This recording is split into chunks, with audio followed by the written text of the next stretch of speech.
Of item 2 of the agenda. I now give the floor to Mr. Jean-Pierre Lacroix. Mr. President, members of the Security Council, the situation has dangerously deteriorated with the ongoing escalation between Hezbollah and Israel across the Blue Line and beyond. Ongoing ground advances by the Israel Defense Forces extending up to 11 kilometers amidst fierce clashes with Hezbollah and unprecedented levels of airborne exchanges. The Israel Defense Forces are in control of substantial areas immediately north of the Blue Line. The civilian suffering from the hostilities continues to mount. UNIFIL, on the ground carrying out its mission given by this council, has now also suffered fatalities. The Secretary General has strongly condemned the 2 abhorrent incidents that led to the death of 3 of our peacekeepers in 24 hours and the serious injury of several others. Yesterday morning, 2 Indonesian peacekeepers lost their lives in an explosion that destroyed their vehicles near Bani Hayan in Sector East. 2 more peacekeepers were injured, 1 seriously. Initial findings point to a roadside explosion striking the convoy. The day prior, that is the 29th of March, a peacekeeper also of the Indonesian contingent was killed in an explosion inside a UNIFIL base in Et Taibe in Sector East. Another peacekeeper was critically wounded and was evacuated to a hospital in Beirut. According to an initial assessment, the explosion was caused by a projectile that hit the base. These tragic developments should not have happened. I express my deepest condolences to the families of fallen peacekeepers and the government of Indonesia. I also wish a full recovery to those injured. UNIFIL is conducting investigations to determine the circumstances of these reprehensible developments. Mr. President, these are sadly not the only dangerous incidents faced by UNIFIL's courageous peacekeepers. There has been a worrying increase in denials of freedom of movement and aggressive behavior. On the 20th of March, the Israel Defense Forces at a newly established checkpoint on the coastal road 4 kilometers north of UNIFIL Nakura headquarters fired warning shots at the UNIFIL patrol. The rear UNIFIL vehicle was impacted by 1 round. On the patrol's return, an Israel Defense Forces tank at the same checkpoint fired a main armament round which impacted 15 meters from the UNIFIL vehicle, causing a puncture. On the 30th of March, a UNIFIL patrol near Dair Kanun and Na in Sector West was subjected to a heavy small arms fire from a group of approximately 20 individuals blocking the road. An explosion next to the patrol vehicles was also reported. The patrol returned fire and disengaged, returning to Nakura headquarters. Thankfully, these attacks did not lead to injuries. We say it clearly, and has been a need to say it far too often. Peacekeepers must never be a target.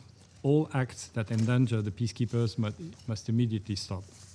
All actors must adhere to their obligations to ensure the safety and security of the peacekeepers at all times. The inviolability of the United Nations installations must be respected. I wish to acknowledge and applaud the extraordinary commitment and courage of the women and men of UNIFIL implementing Security Council mandate tasks in these extremely dangerous conditions as far as the security circumstances allow. And I express my deepest gratitude to them. Mr. President, since Hezbollah on the 2nd of March claimed an attack on Israel, the group has conducted daily strikes, including with rockets, missiles, and drones at targets in Israel and the occupied Syrian Golan. UNIFIL continues to report hundreds of launches from the mission's area of operations, which demonstrates the presence of unauthorized armed personnel, assets, and weapons south of the Litani River, in clear violation of Resolution 1701. As reported earlier, the Israel Defense Forces have issued displacement orders for the entire UNIFIL area of operations and can continue to conduct intensified daily strikes, also in violation of Resolution 1701. Politicians in Israel now openly speak of the intention of an extended so-called security or buffer zone with the destruction of villages along the Blue Line and several bridges across the Litani River. In the last week only, thousands of trajectories were observed in both directions, as well as attacks by fighter aircraft and unmanned aerial vehicles. The Israel Defense Forces are advancing deeper into Lebanon, and clashes have been observed, including in very close proximity to UNIFIL headquarters in Nakura, which has been the subject of multiple impacts. The Lebanese armed forces, despite staying out of the conflict, have suffered casualties. On Monday, one Lebanese armed forces soldier was killed and several others injured at the checkpoint on the road between Nakura and Teya. Mr. President, faced with immense pressure, including intensified exchanges of fire, direct attacks, obstructions of movement, and resupply, UNIFIL continuously reassesses the force's posture to mitigate risks, strengthening force protection, reducing footprint, and adjusting operational activities. UNIFIL continues constant contact with the parties to avoid misunderstandings, deconflict, and de-escalate where possible. UNIFIL's current focus includes ensuring safety of its personnel and helping facilitate humanitarian access to affected communities in the area. Peacekeepers, in close coordination with the Lebanese armed forces, have delivered essential supplies, including food, medicine, and hygiene kits, to civilians who remain living in precarious conditions in hard-to-reach areas near the Blue Line. Mr. President, as UNIFIL continues to face these extreme challenges amid continuing intensified hostilities, our efforts to support the parties to fully implement Resolution 1701 are critical. In this exceptionally dangerous period, the Council's strong and unified backing for UNIFIL and its peacekeepers is not merely important, it is indispensable. The women and men serving under this mandate, a mandate from this Council, must know that this Council stands firmly behind them. We are sincerely grateful to the troop contributing countries that remain united and committed to UNIFIL and the implementation of its mandate. Only the full implementation of Security Council Resolution 1701 by both parties will enable a long-term solution to the conflict. We urge all parties to recommit to the resolution and work meaningfully toward that end. Thank you, Mr. President. Thank you. I thank Mr. Lacroix for his briefing. I now give the floor to Mr. Hiari. Mr. President, amid the wider escalation across the Middle East, the situation in Lebanon continues to deteriorate drastically. Since the last emergency meeting of this Council on Lebanon on 11 of March and the close consultation held on 17 of March, Hezbollah and Israel have both expanded the scale and scope of their military operations. With heavy exchanges of fire across the Blue Line, strikes across Lebanon, and intensified clashes amidst an increased deployment of Israel Defense Forces deeper inside Lebanon. This is taking a devastating toll on civilians and civilian infrastructure, particularly in Lebanon. As of 30 March, the Lebanese authorities report that over 1,240 people have been killed and 3,680 wounded. Over 1.1 million people have been displaced. The World Health Organization has also documented numerous attacks on healthcare since early March, resulting in deaths and injuries among medical personnel. The Undersecretary General for Humanitarian Affairs and Emergency Relief Coordinator will provide further details. Schools have been heavily affected, and 3 journalists were reportedly killed in a recent strike. Several bridges over the Litani River have been destroyed, which the IDF alleges were used by Hezbollah for transporting weapons and fighters. In northern Israel, fatalities, destruction, displacement, and widespread panic have returned. Mr. President, on 29 of March, Israeli Prime Minister Netanyahu announced, quote, the expansion of the security buffer zone in order to permanently neutralize the threat of invasion and to push anti-tank missile fire away from northern Israel, end quote. This follows the 24th March announcement by Israel Defense Minister Katz declaring Israel's intention to control a so-called security zone in southern Lebanon up to the Litani River until the threat of Hezbollah is removed. The Lebanese government has repeatedly condemned Israel's continued violations of Lebanese sovereignty and territorial integrity.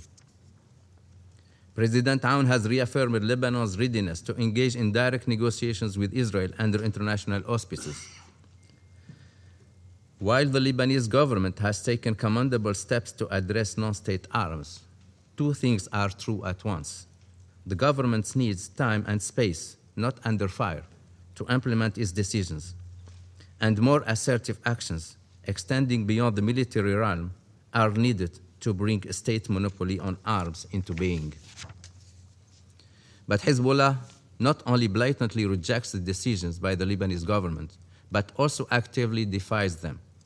As well as rejecting the government decision to outlaw its activities, Hezbollah has made its capacity to undermine civil coexistence abundantly clear. This is dangerous rhetoric when civil tensions are on the rise in Lebanon. Nonetheless, Lebanese authorities have asserted that while they are not calling for a confrontation with Hezbollah, they intend to persevere with either their plans to extend state authority across the country and have urged the group to respect government decisions. Mr. President, the United Nations continue to call on all sides to avail themselves of diplomatic channels, stop the hostilities, and recommit to the full implementation of Resolution 1701. The United Nations has been exercising its good offices at all levels, including through the Special Coordinator for Lebanon, calling for de-escalation, respect for international law, protection of civilians, and an immediate cessation of hostilities. Mr. President, there is no military solution. Only diplomacy, dialogue, and the full implementation of the UN Charter and Security Council resolutions can lead to a sustainable peace for all. This is the pathway to spare communities on both sides of the blue line more needless suffering. Thank you. I thank Mr. Harari for his statement. I now give the floor to Mr. Tom Fletcher. Thank you, Mr. President, Ambassadors, Excellencies. I appreciate the opportunity to brief the Council from Beirut, where I arrived last night to find anxiety, tension, and despondency at levels I have not witnessed in many years working in and on Lebanon.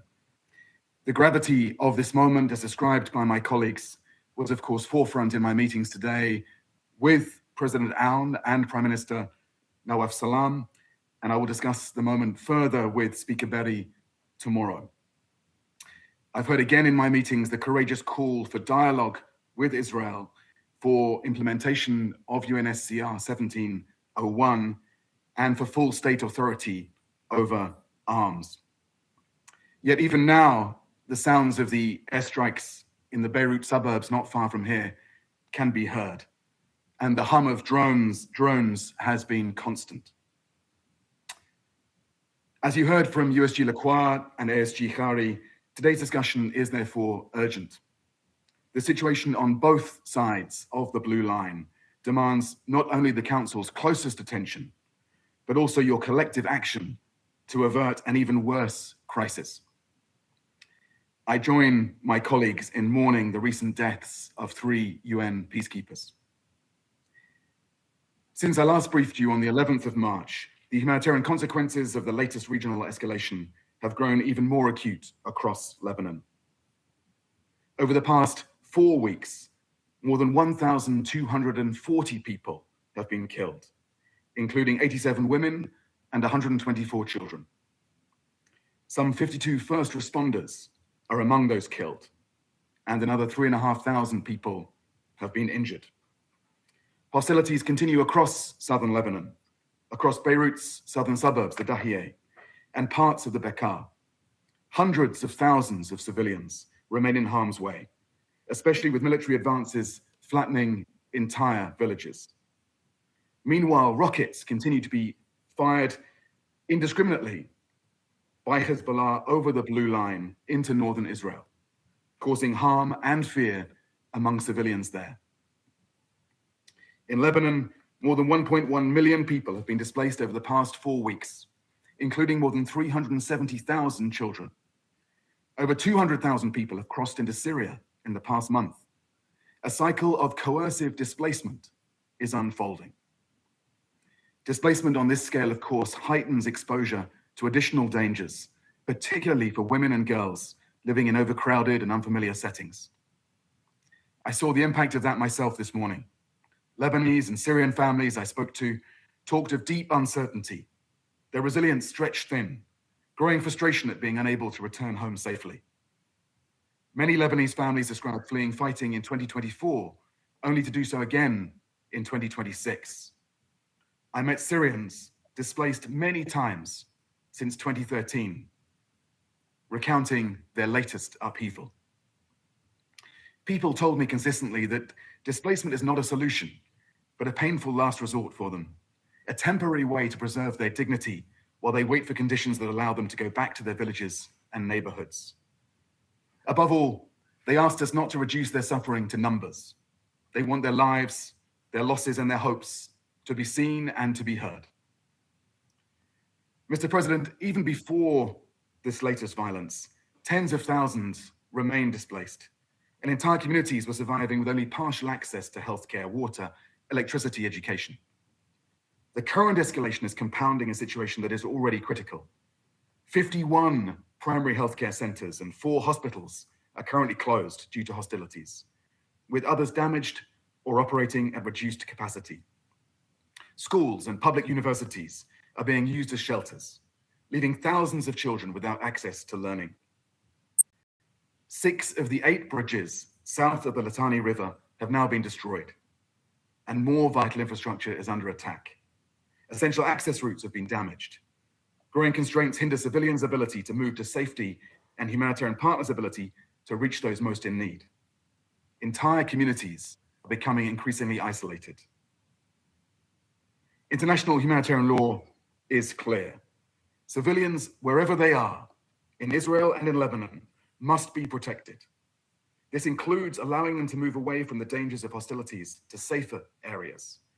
Essential infrastructure and basic services, healthcare, water, electricity, on which civilians depend, must also and always be spared. This is what the fundamental principles of distinction, proportionality, and precaution demand of all parties. And of course, the work of medical personnel, first responders, and humanitarians must always be facilitated, not impeded. Mr. President, we're making a concerted attempt to meet this moment. On the 13th of March, together with the government of Lebanon, we launched a $308 million flash appeal to provide life-saving support to up to 1 million people over the next 3 months. Thanks to all the donors who have responded so far with support, especially in such a difficult moment for global funding.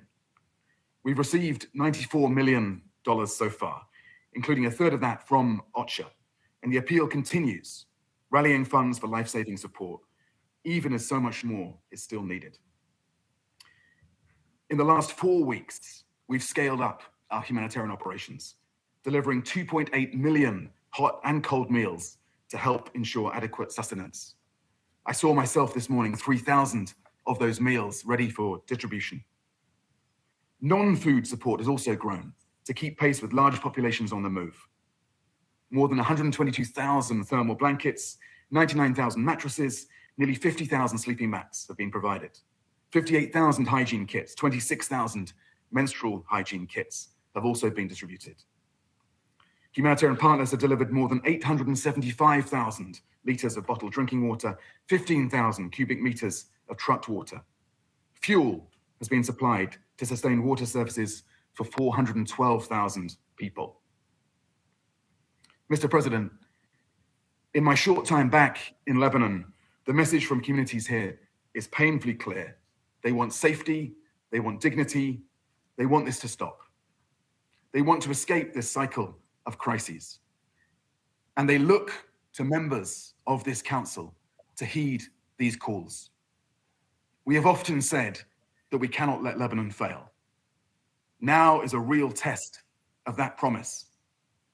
Lebanon is often said to be at breaking point, yet so often finds the resilience somehow to pull through. Now it is once again at breaking point.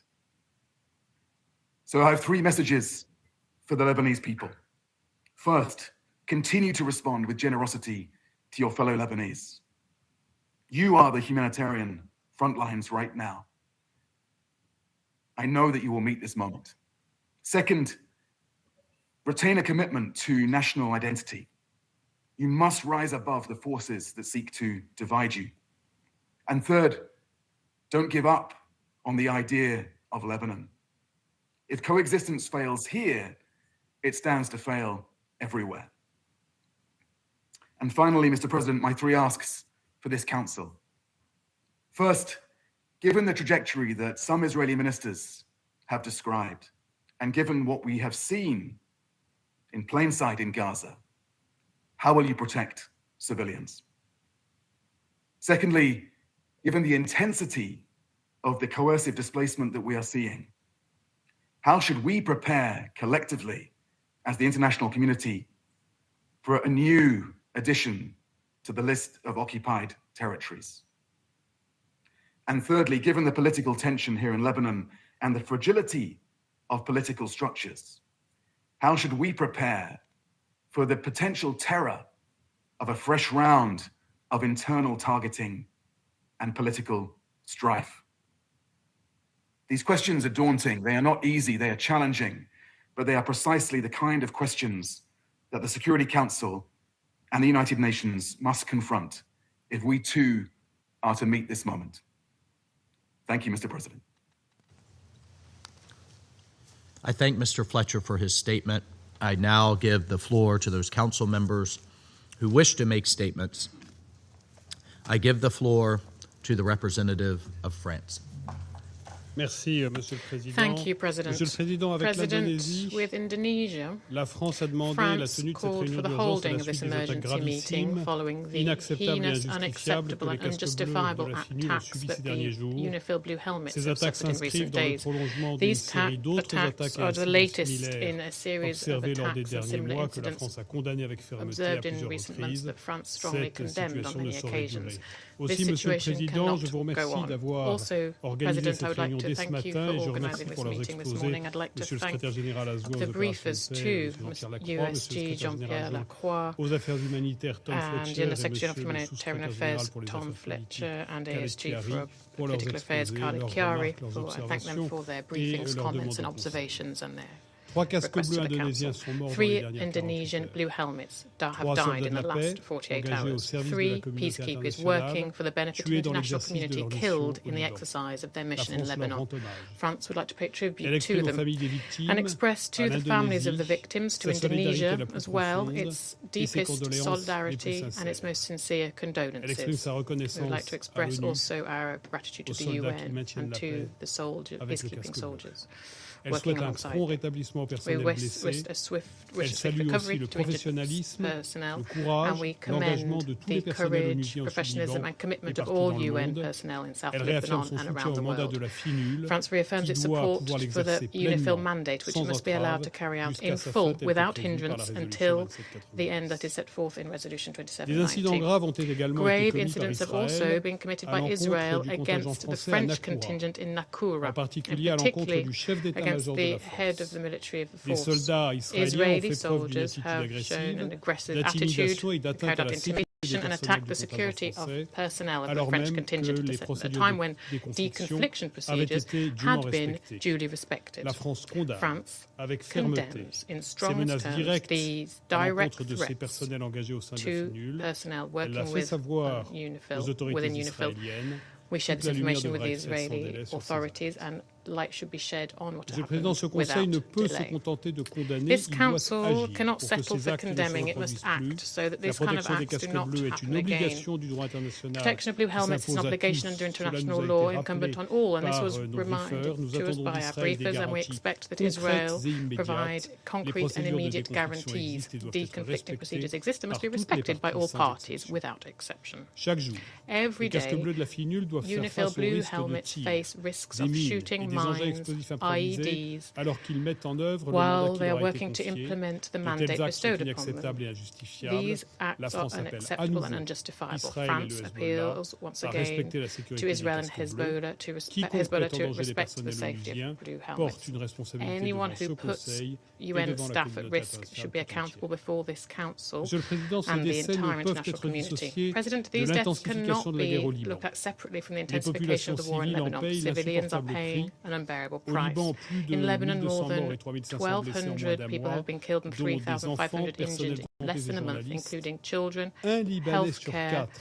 déplacé workers and dans des journalists. conditions d'une A extrême quarter of Lebanese difficulté, people are malgré le displaced in volontarisme des very autorités difficult conditions, libanaises, despite the avec l'appui goodwill and the résolu de la proactive communauté nature of the internationale, dont Lebanese celui de la authorities, with the France. resolute support of the En international community, Israël, including France. une population In contrainte de se Israel, the réfugier plusieurs population fois par are jour dans les forced abris, to dans seek des délais refuge several times a day in Pour shelters, sortir de la guerre, la sometimes in voie est less than connue, 15 seconds. c'est la pleine mise en œuvre de la The résolution path 1701 out of war is a et le well-known recours one. à It's the full l'accord de implementation of cessez-le-feu de Resolution novembre 1701 and the 24 return to avec l'appui ceasefire du from November mécanisme de 2024 with the surveillance support of américano-français the qui en US procède. French surveillance mechanism Cela exige d'une stemming part from it. This, on qu'Israël the one hand, renonce à toute requires that intervention Israel terrestre renounce d'envergure any et à toute large-scale land occupation du intervention territoire and libanais also qui ne all ferait occupation qu'éloigner of la Lebanese perspective d'une territory, paix durable. which would only put the Cela exige prospect of d'autre part lasting que le peace Hezbollah further mette un away. terme à ses This attaques requires, on the et other qu'il hand, remette ses on armes the à l'État the other libanais, side, that conformément à Hezbollah la puts an end to décision these prise attacks courageusement par le and gouvernement libanais hands le over 2 its weapons mars. to the Lebanese state in line with the decision Le bravely Hezbollah taken by the doit Lebanese cesser government on de the 2nd prendre of en March. otage le peuple Hezbollah must libanais stop taking the au service Lebanese d'une people guerre menée hostage par to l'Iran benefit a contre war Israël, waged by guerre que Iran nous against condamnons absolument. Israel, a war that we condemn in L'Iran doit absolute également terms. se Iran must conformer aux also décisions prises souverainement par les follow the autorités decisions sovereignly libanaises, taken by the dont Lebanese celle authorities, d'exiger including le that départ de to demand the l'ambassadeur d'Iran au departure of the Liban Iranian à ambassador compter to du 29 Lebanon mars. from the 29th of Une March. solution A diplomatique est possible diplomatic pour s'engager solution dans la is voie de la possible paix. to La move France y towards travaille et peace. nous France is poursuivons working nos on it, and we will échanges avec les continue our autorités discussions with the libanaises et Lebanese authorities and israéliennes Israeli pour authorities parvenir à une to désescalade achieve susceptible a d'ouvrir le de-escalation chemin that could de open the way négociations for directes. direct Dans ce negotiations. contexte, In this nous context, saluons et we soutenons les welcome and décisions support the courageuses brave prises par decisions l'exécutif taken by the libanais Lebanese s'agissant executive du to renforcement de la strengthen the souveraineté sovereignty du of Liban Lebanon et son ouverture and its inédite openness à des to discussions engage directes in avec direct Israël. discussions with Il Israel. s'agit d'une This is a opportunité historic historique opportunity dont la France that invite à se France saisir sans délai would invite them to afin take d'arriver à un without règlement delay durable du to conflit dans achieve l'intérêt a de toutes lasting les solution to parties. this conflict La in the France interest se of tient all prête à parties. faciliter France ces is ready échanges to en facilitate these étroite discussions in collaboration close avec ses collaboration with its partenaires. partners. C'est dans cette It's with this perspective in que le mind that ministre the français des Affaires French étrangères Minister of s'est Foreign rendu il y a Affairs quelques jours à Beyrouth et a à few days ago Jérusalem. went to Beirut Mais pour parvenir à cette and solution Jerusalem. plusieurs But to préalables, achieve le this respect de solution, l'ONU, there are several le conditions: the respect des respect for the personnels UN, de the la respect for FINUL, UNIFIL le respect staff du and droit personnel, the respect international, for y compris international du law, droit including international international humanitaire humanitarian law et des populations and civilian civiles, people, et l'arrêt des and also hostilités au plus the vite. cessation of Je vous remercie. hostilities as soon as possible. Thank you very much. I thank the representative of France for his statement. I now give the floor to the representative of Greece. Thank you, Mr. President. I also wish to thank USG Lacroix, USG Fletcher, and ASG Chiari for their briefings. Colleagues, we gather today at a moment of profound sorrow and grave concern as the ongoing conflagration in Lebanon has not spared UNIFIL's blue helmets. Fully echoing the Secretary General's latest statement, Greece strongly condemns the recent killing of 3 Indonesian UNIFIL peacekeepers amidst heavy firing.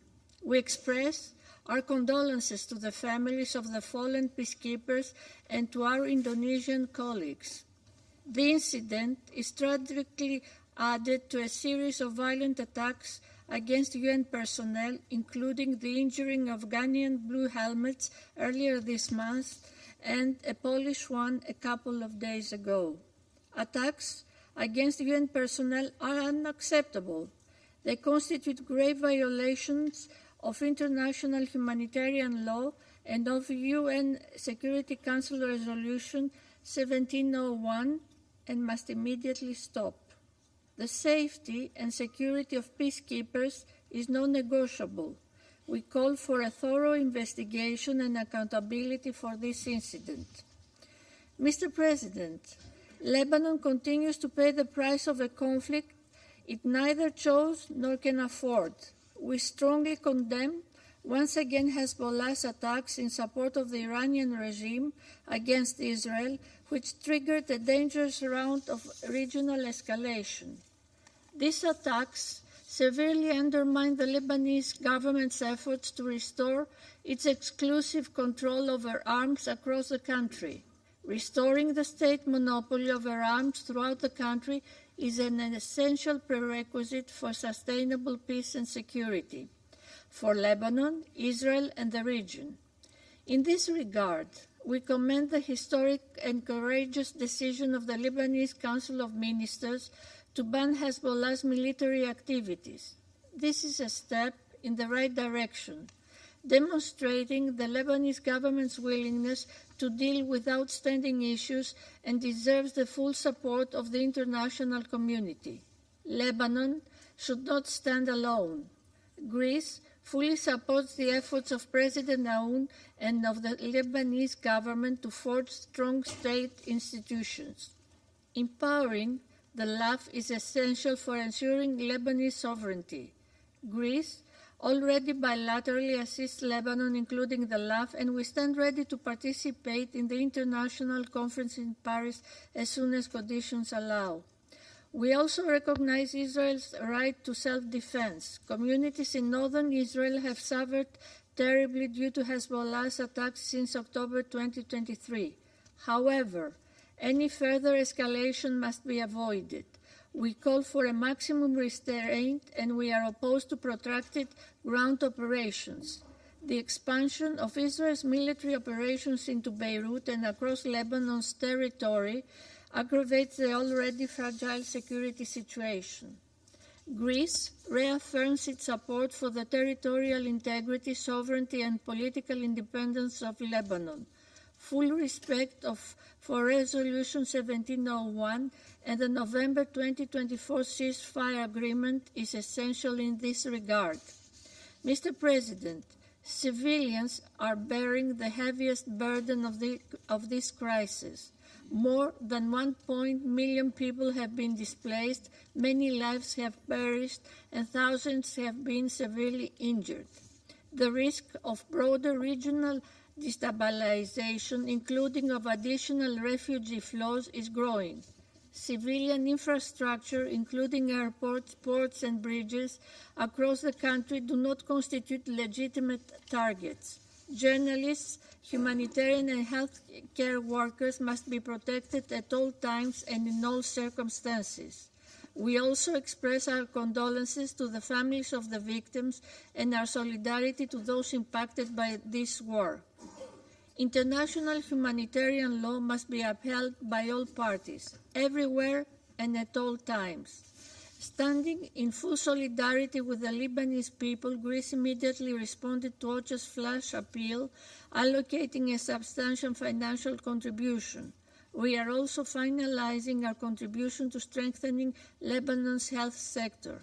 At the same time, the tireless efforts of humanitarian actors on the ground, including UN agencies in UNRWA, cannot be overlooked. Their work under extremely difficult and dangerous conditions is indispensable as it is commendable. Mr. President, any further escalation risks the lives of civilians who have not opted for this conflict. It endangers UN personnel who are striving to uphold peace and at the risk of their own safety. And it severely undermines Lebanon's sovereignty, territorial integrity, and political independence, which we strive to preserve. We commend the willingness of the Lebanese leadership to pursue direct political negotiations with Israel. This is a moment for responsibility and de-escalation. Lebanon deserves a future of peace, security, and dignity, free from external interference and internal division. Greece will stand by its side in that effort. I thank you. I thank the representative of Greece for her statement. I give the floor to the representative of Latvia.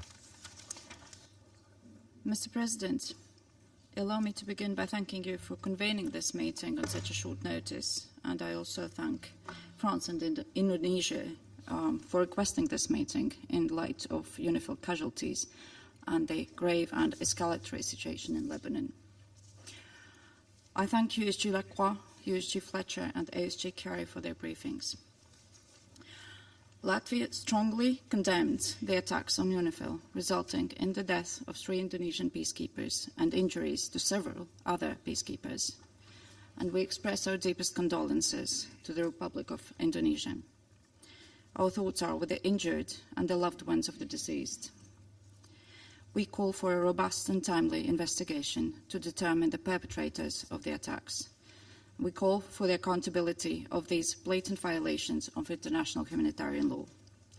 The safety and security of UN personnel and property is not optional. It must be respected by all sides at all times.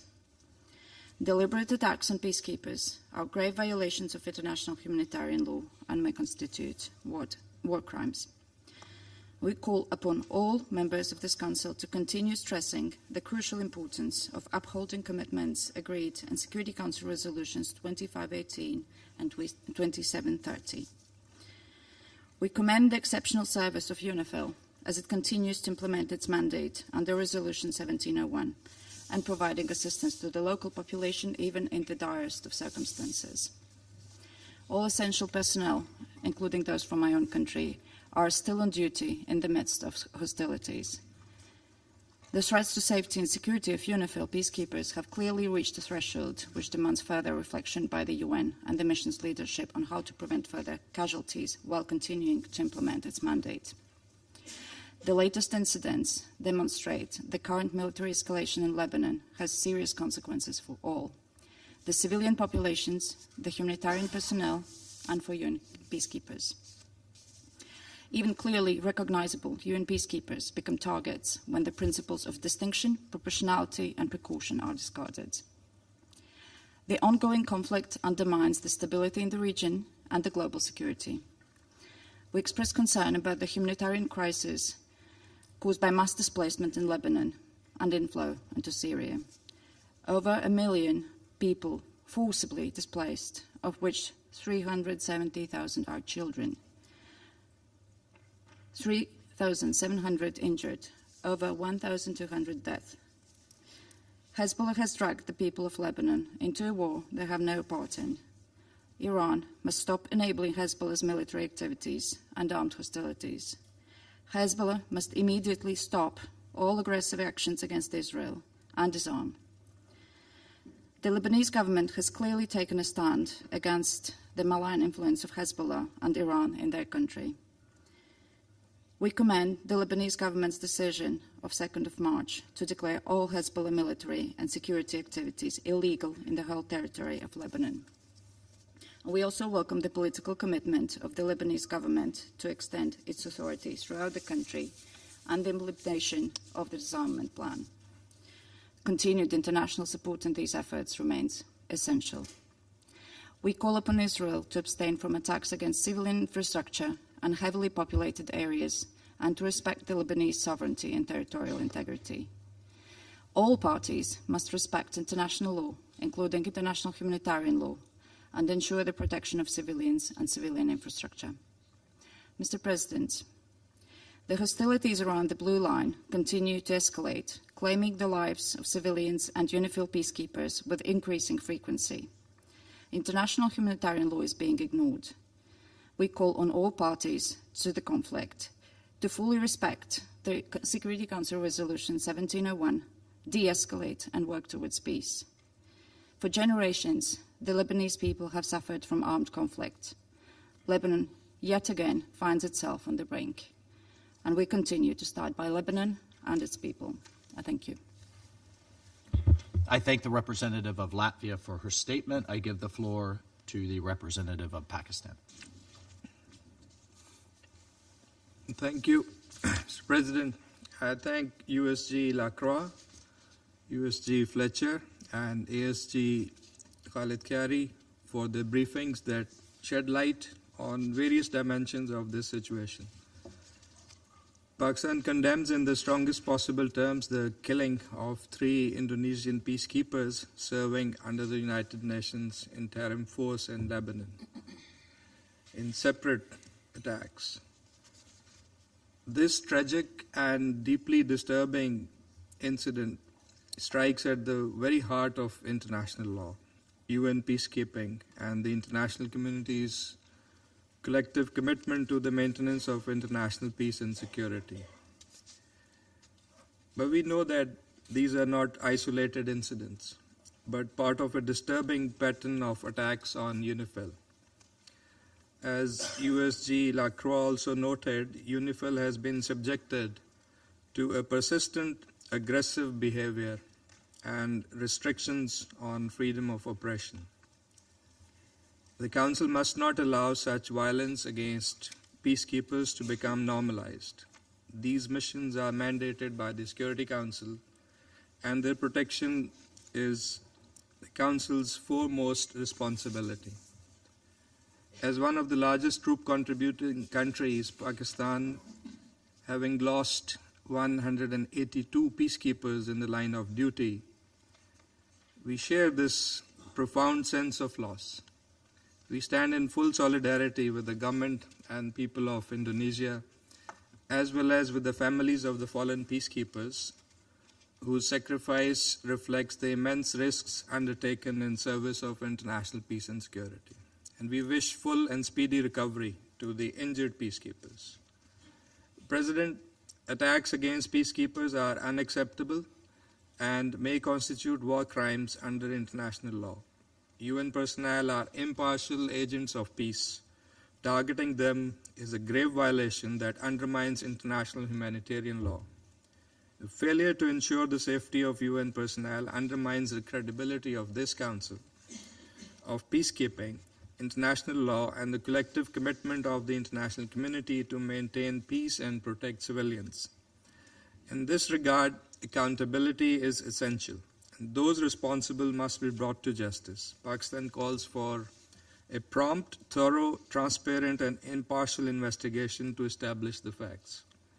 The safety and security of peacekeepers and UN premises must be fully ensured at all times in full accordance with international law. Pakistan deeply appreciates the vital role of UNIFIL in carrying out its mandate in a complex and high-risk environment while maintaining peace and stability along the Blue Line. Full freedom of movement of its personnel must be guaranteed.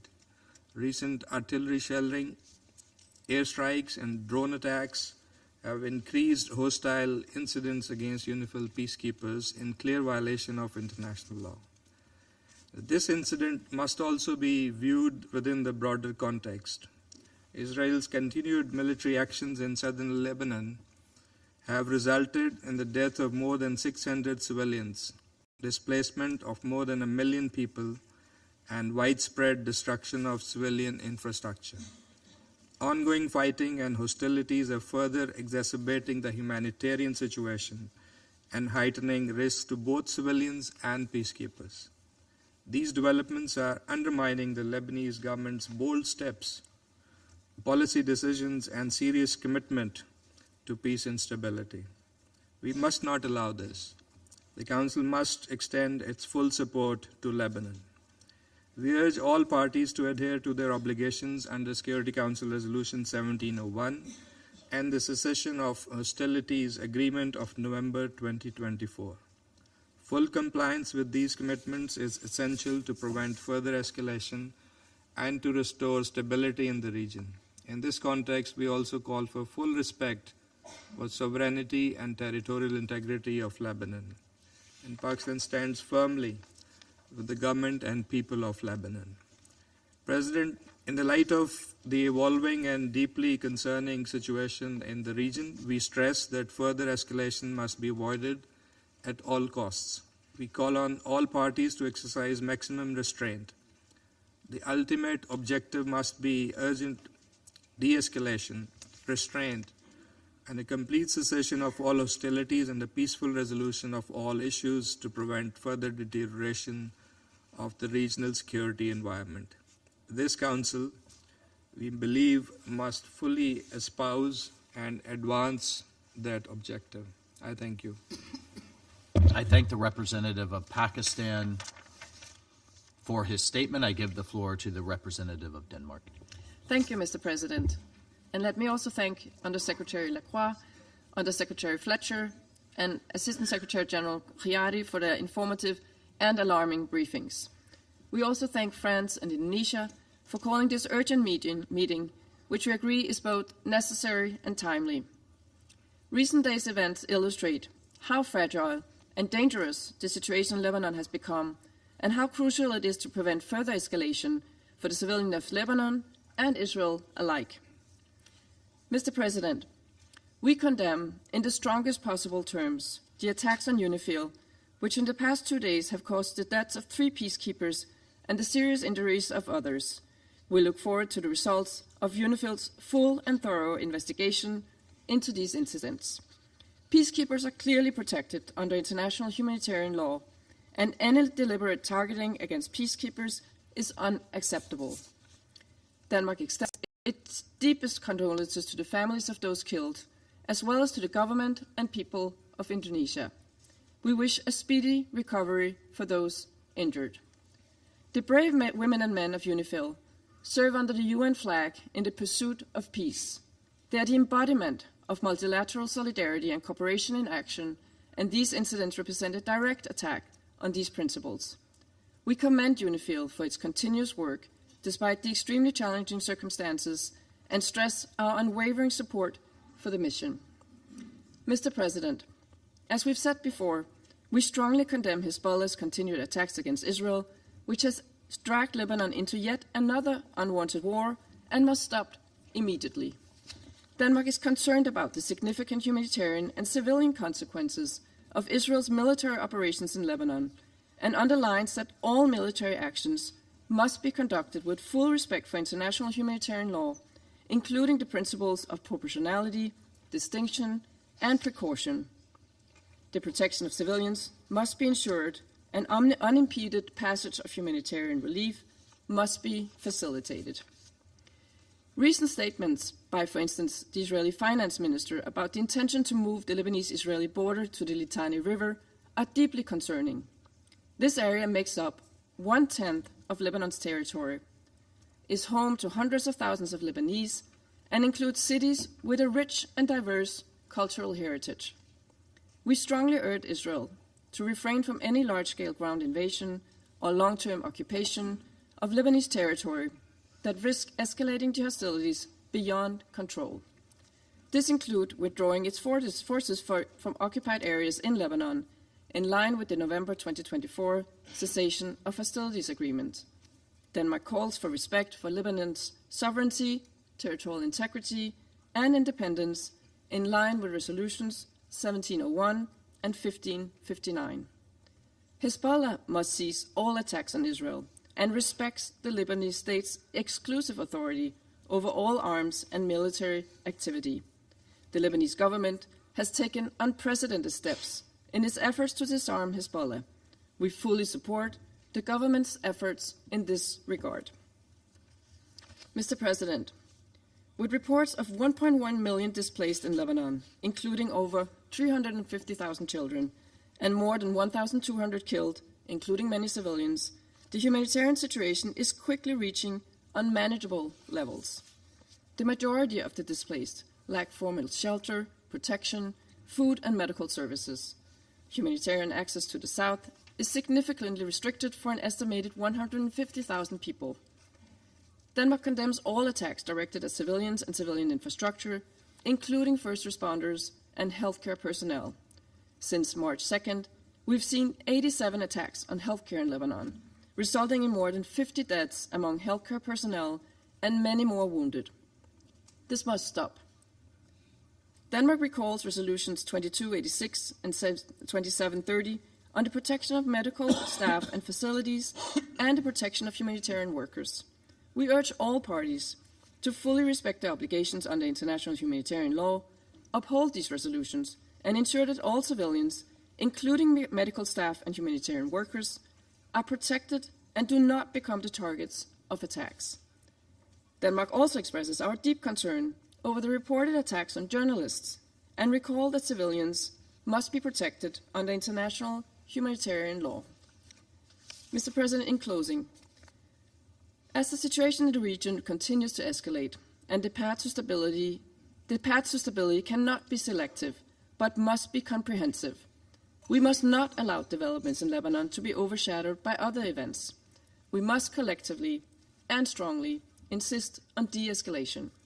Around this table, we must do all within our power to this urgent end. I thank you.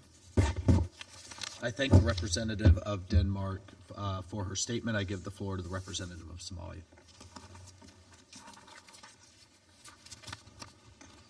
Thank you, Mr. President. I have the honor to deliver this statement on behalf of the A3, namely the Democratic Republic of the Congo, Liberia, and my own country, Somalia. We thank USG Lacroix, USG Fletcher, and ASG Khiari for their comprehensive briefings. The A3 expresses its grave concern regarding the recent escalations of hostilities in southern Lebanon and joins the Secretary General in condemning the attacks against the United Nations interim force in Lebanon, which have resulted in the killing and injury of Indonesian peacekeepers. We extend our deepest condolences to the families of the victims, to Indonesia, and the troop contributing countries of the United Nations. We pay tribute to all peacekeepers who risk their lives in the service of international peace and security. Targeting United Nations peacekeepers is unacceptable and constitutes a serious violation of international law and relevant Security Council resolutions, including Resolution 1701. The safety and security of United Nations personnel and premises are not negotiable and must be respected at all times. Under no circumstances should peacekeepers be subject to any hostile acts, and those responsible for these attacks must be held accountable. Mr. President, the A3 is deeply concerned by the continued deterioration of the security situation along the Blue Line and the increasing toll on civilian populations, including civilian casualties, destruction of infrastructure, and large-scale displacement. We reiterate the urgent need to ensure the protection of civilians and full respect for international humanitarian law and international human rights law. The A3 reaffirms its unwavering commitment to the sovereignty, independence, territorial integrity, and political unity of Lebanon. Lebanon must not become an arena for proxy confrontations or broader geopolitical tensions. Respect for the sovereignty of states and the principle of non-interference remain essential to preserving regional stability. Mr. President, the A3 calls on all parties to exercise maximum restraint and to refrain from actions that could further inflame tensions or destabilize the situation. We stress the importance of returning to the cessation of hostilities arrangements of 26 November of 2024 and ensuring that the full implementation of Security Council Resolution 1701 as the primary framework for maintaining stability and preventing renewed conflict. Dialogue and diplomacy remain the only viable path to preventing further deterioration of the situation. We acknowledge the critical role played by UNIFIL in supporting stability, facilitating dialogue, and contributing to de-escalation along the Blue Line. The mission remains an essential instrument for confidence building and conflict prevention. We reiterate our full support for UNIFIL and express appreciation to troop contributing countries for their continued commitment. We also emphasize the importance of continued support to the Lebanese state institutions, including the Lebanese armed forces, to enable them to effectively assume their responsibilities in maintaining security and stability throughout Lebanese territory. To conclude, Mr. President, the A3 stands in solidarity with the people of Lebanon and reiterates support for all efforts aimed at preserving stability, preventing regional spillover, and achieving a comprehensive, just, and lasting peace in the Middle East in accordance with international law and the Charter of the United Nations. I thank you. I thank the representative of Somalia for his statement. I give the floor to the representative of Panama. Gracias, señor presidente. Thank you, Mr. President. Panama thanks you for convening this informative meeting and also for the information shared by the briefers this morning. USG Jean-Pierre Lacroix, ASG Khaled Kiari and USG Tom Fletcher in their informative briefings to the Council that show that the situation in Lebanon continues to deteriorate in an alarming manner.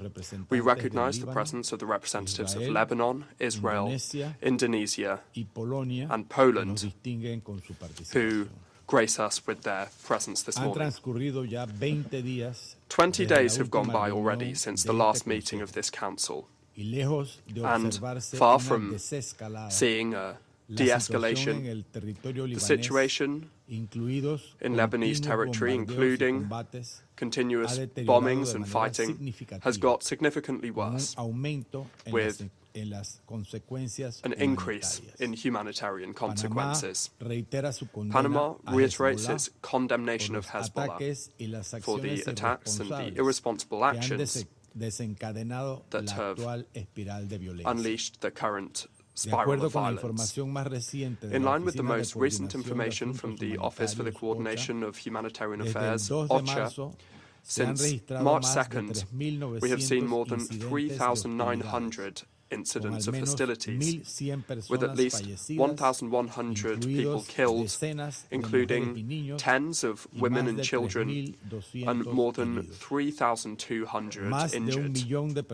More than 1 million people have been displaced, of which more than 136,000 are currly in collective shelters, while more than 189,000 have crossed to Syria.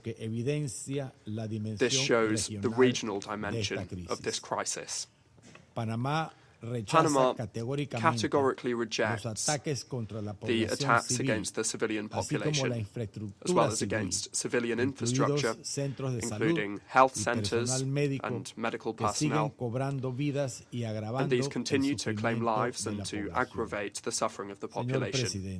Mr. President, Panama condemns in the strongest terms the deaths of blue helmets from the United Nations Interim Force in Lebanon, UNIFIL, following the attacks that occurred recently, including the explosion of a projectile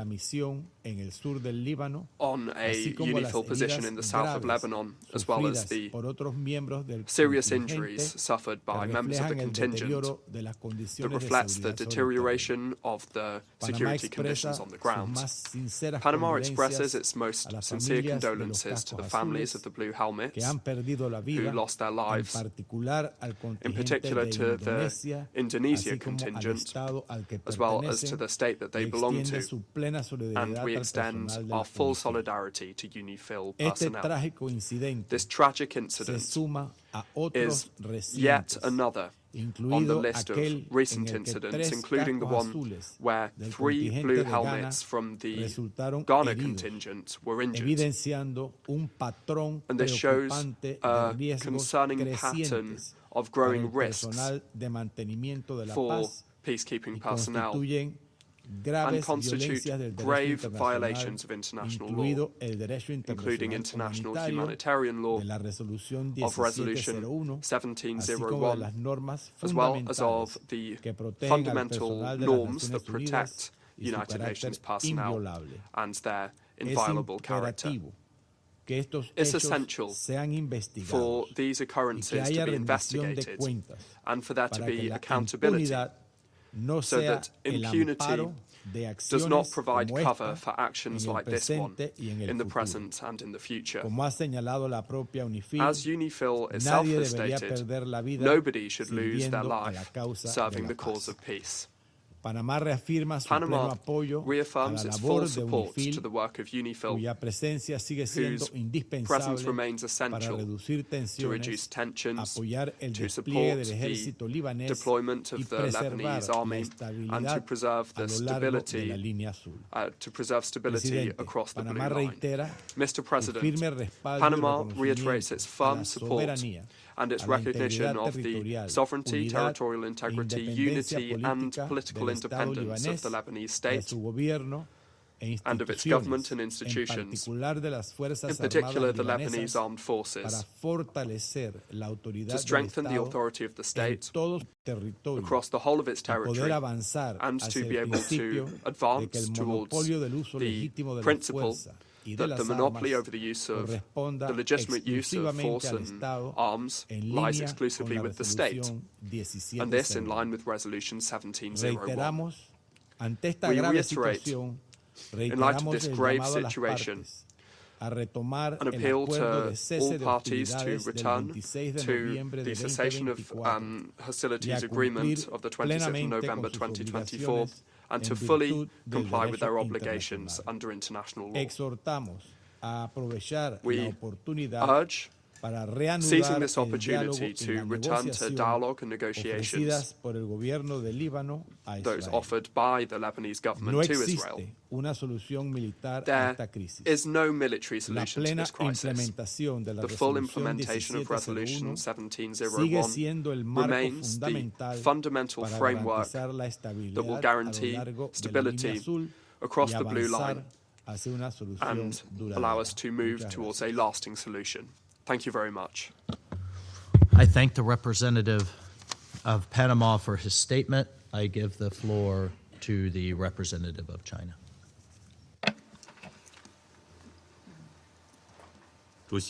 President, I thank USG Lacroix, USG Fletcher, and ASD Chiari for their briefings. And thank you for convening this emergency meeting at the request of France and Indonesia. I welcome the representative of Lebanon at today's meeting. Tensions in the Middle East are escalating, and the spillover effects continue to spread. The rise and runs of the conflict in the Middle East are crystal clear. The pressing priority is to actively promote talks for peace, seize the opportunity for peace, and bring the conflict to an end. Since the situation between Lebanon and Israel escalated, hostilities have continued to intensify, resulting in severe casualties and destruction of infrastructure. The international community must take urgent action to put the brakes on the conflict before it spirals further out of control and to restore peace and stability in the region at an early date. I wish to make 3 points. First, achieving a ceasefire and cessation of hostilities is the most pressing task. The ongoing exchanges of fire between Israel and Hezbollah have plunged the people of the region into the suffering wall. Israel's continuous escalation of military offensives has already killed over 1,200 people. The recent announcement by Israel to expand ground operations in Lebanon and extend the so-called buffer zone risks further prolonging and escalating the conflict, which is a cause for concern.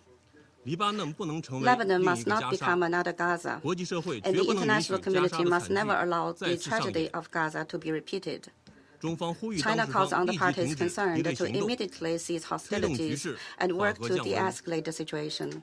Israel should immediately withdraw all its forces from Lebanon and respect Lebanon's sovereignty, security, and territorial integrity. Second, supporting Lebanon's domestic stability is of the utmost importance. The current situation has dealt a severe blow to the political, economic, and humanitarian situations in Lebanon. We welcome the efforts of the Lebanese government to strengthen governance over the country, and support parties in Lebanon in actively engaging in political dialogue to properly resolve differences. Under Israel's intense bombardment and large-scale forced evacuation orders, the humanitarian situation in Lebanon has rapidly deteriorated, with more than 1.2 million people forced to flee their homes and become displaced. The international community should step up emergency assistance to Lebanon and support the government in stabilizing domestic situation, ensuring basic livelihood, and alleviating humanitarian challenges. Third, the safety and security of UNIFIL is a bottom line that must not be challenged. Recently, UNIFIL's safety has been repeatedly affected by hostilities, including 2 deadly attacks that killed 3 peacekeepers and injuring many others. China strongly condemns the attacks against UNIFIL. We express deep condolences over the deaths of Indonesian peacekeepers who were killed in the attacks and heartfelt sympathies to the injured. Any deliberate attack on UN peacekeepers is a serious violation of international humanitarian law and Security Council Resolution 1701. Such attacks are absolutely unacceptable and must stop at once. We highly commend UNIFIL for remaining at their posts amid hostilities and urge the parties concerned to take concrete measures to ensure the safety and freedom of movement of UNIFIL and to conduct serious investigations into and seek accountability for all attacks on peacekeepers.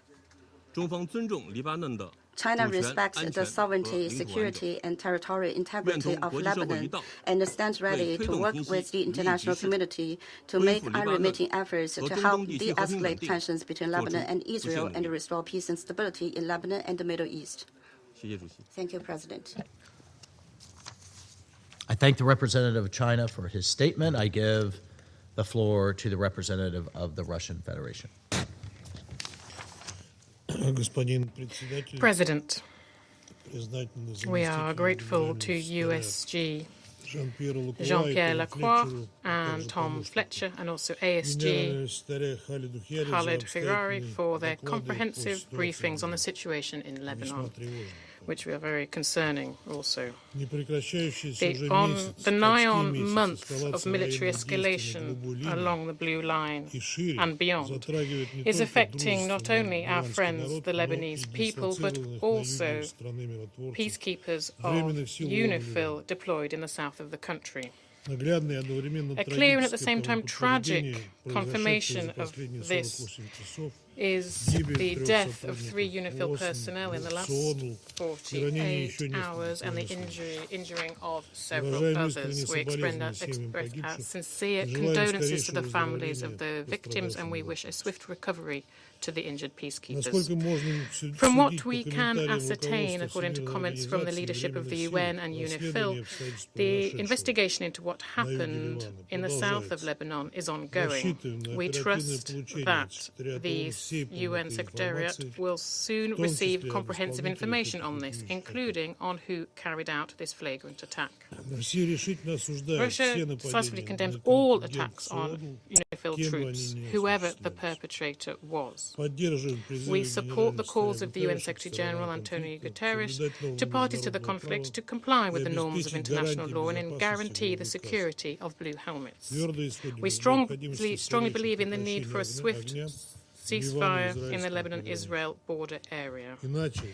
Otherwise, this heinous spike in violence in the south of Lebanon won't be the last fatal incident affecting UN staff. President, another dangerous trend in recent days has been the deliberate targeting by the IDF of the media, reporting on the ground in the area of the Lebanese-Israel clashes. According to information we've received on the 28th of March, as a result of a strike from an Israeli drone in the region of the Jezin, a famous journalist from the television channel Al-Manar was killed, Ali Shuaib, and also his colleagues from Al Mayadin channel, Fatima and Mohammed Fatouni. Earlier on the 19th of March in the south of Lebanon, as a result of a missile attack by the Israeli Air Force, a camera crew from Russia Today were injured. The targeted strike was carried out directly close to where they were filming, where there were no military objects, which is clearly confirmed because the camera operator was able to film the detonation of the ammunition. We see this kind of action by Israel and its military to be a grave violation of international law and a deliberate hindrance to the work of the media. We demand a painstaking investigation into this incident by the Israeli authorities and for the perpetrators to be held accountable and for this kind of incident not to be allowed to happen again. President, we, like the majority of the people in this room, are very concerned about the intensification of hostilities of Israel in Lebanon, including daily exchange of fire and the consequences of this for both parties to the conflict, the destruction of critical civilian infrastructure. The time while we are discussing the incident with UNIFIL, Israel has carried out a new powerful air strike in Beirut.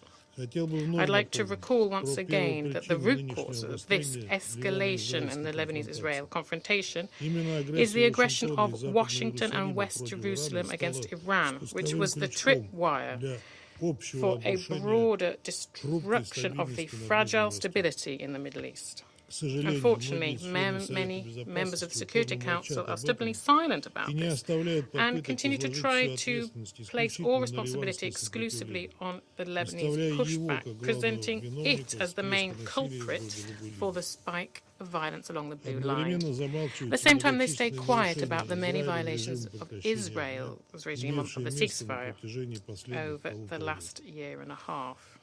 This one-sided approach by a host of states, including those directly involved in the current vast regional war, clearly is not helping normalize the situation in the region. On the contrary, it is spurring on warring parties to escalate the conflict. As a result, we are seeing a rising civilian death toll and large-scale destruction of civilian infrastructure. In Lebanon alone, since the 2nd of March, as a result of IDF action, almost 1,500 people have died. The number of injured people is nearing 4,000, and more than 1 million Lebanese people have become IDPs. Israel strikes on medicine facilities in Arab republics has become an everyday occurrence. Against this backdrop, we are hearing louder and louder militaristic rhetoric from Western Jerusalem, including orders from the Prime Minister Benjamin Netanyahu to expand the so-called buffer zone in south of Lebanon, illegally under control of the IDF. President, we reaffirm our commitment of our country to the sovereignty and territorial integrity of Lebanon. We call on the leadership of Israel to refrain from using purely military means to address their legitimate security concerns, to withdraw their army units from occupied territories, and to return to the path of diplomacy. A key benchmark for parties should remain to ensure that to fully honour their obligations under Security Council Resolution 1701 and other decisions of the Council, including those that provide the parameter for the activities of UNIFIL, which continue, despite threats to their security, they are remaining in their positions and paying with their lives to implement the UN mandate bestowed upon them to stabilise the region. Thank you. I thank the representative of the Russian Federation. For his statement, I give the floor to the representative of Colombia.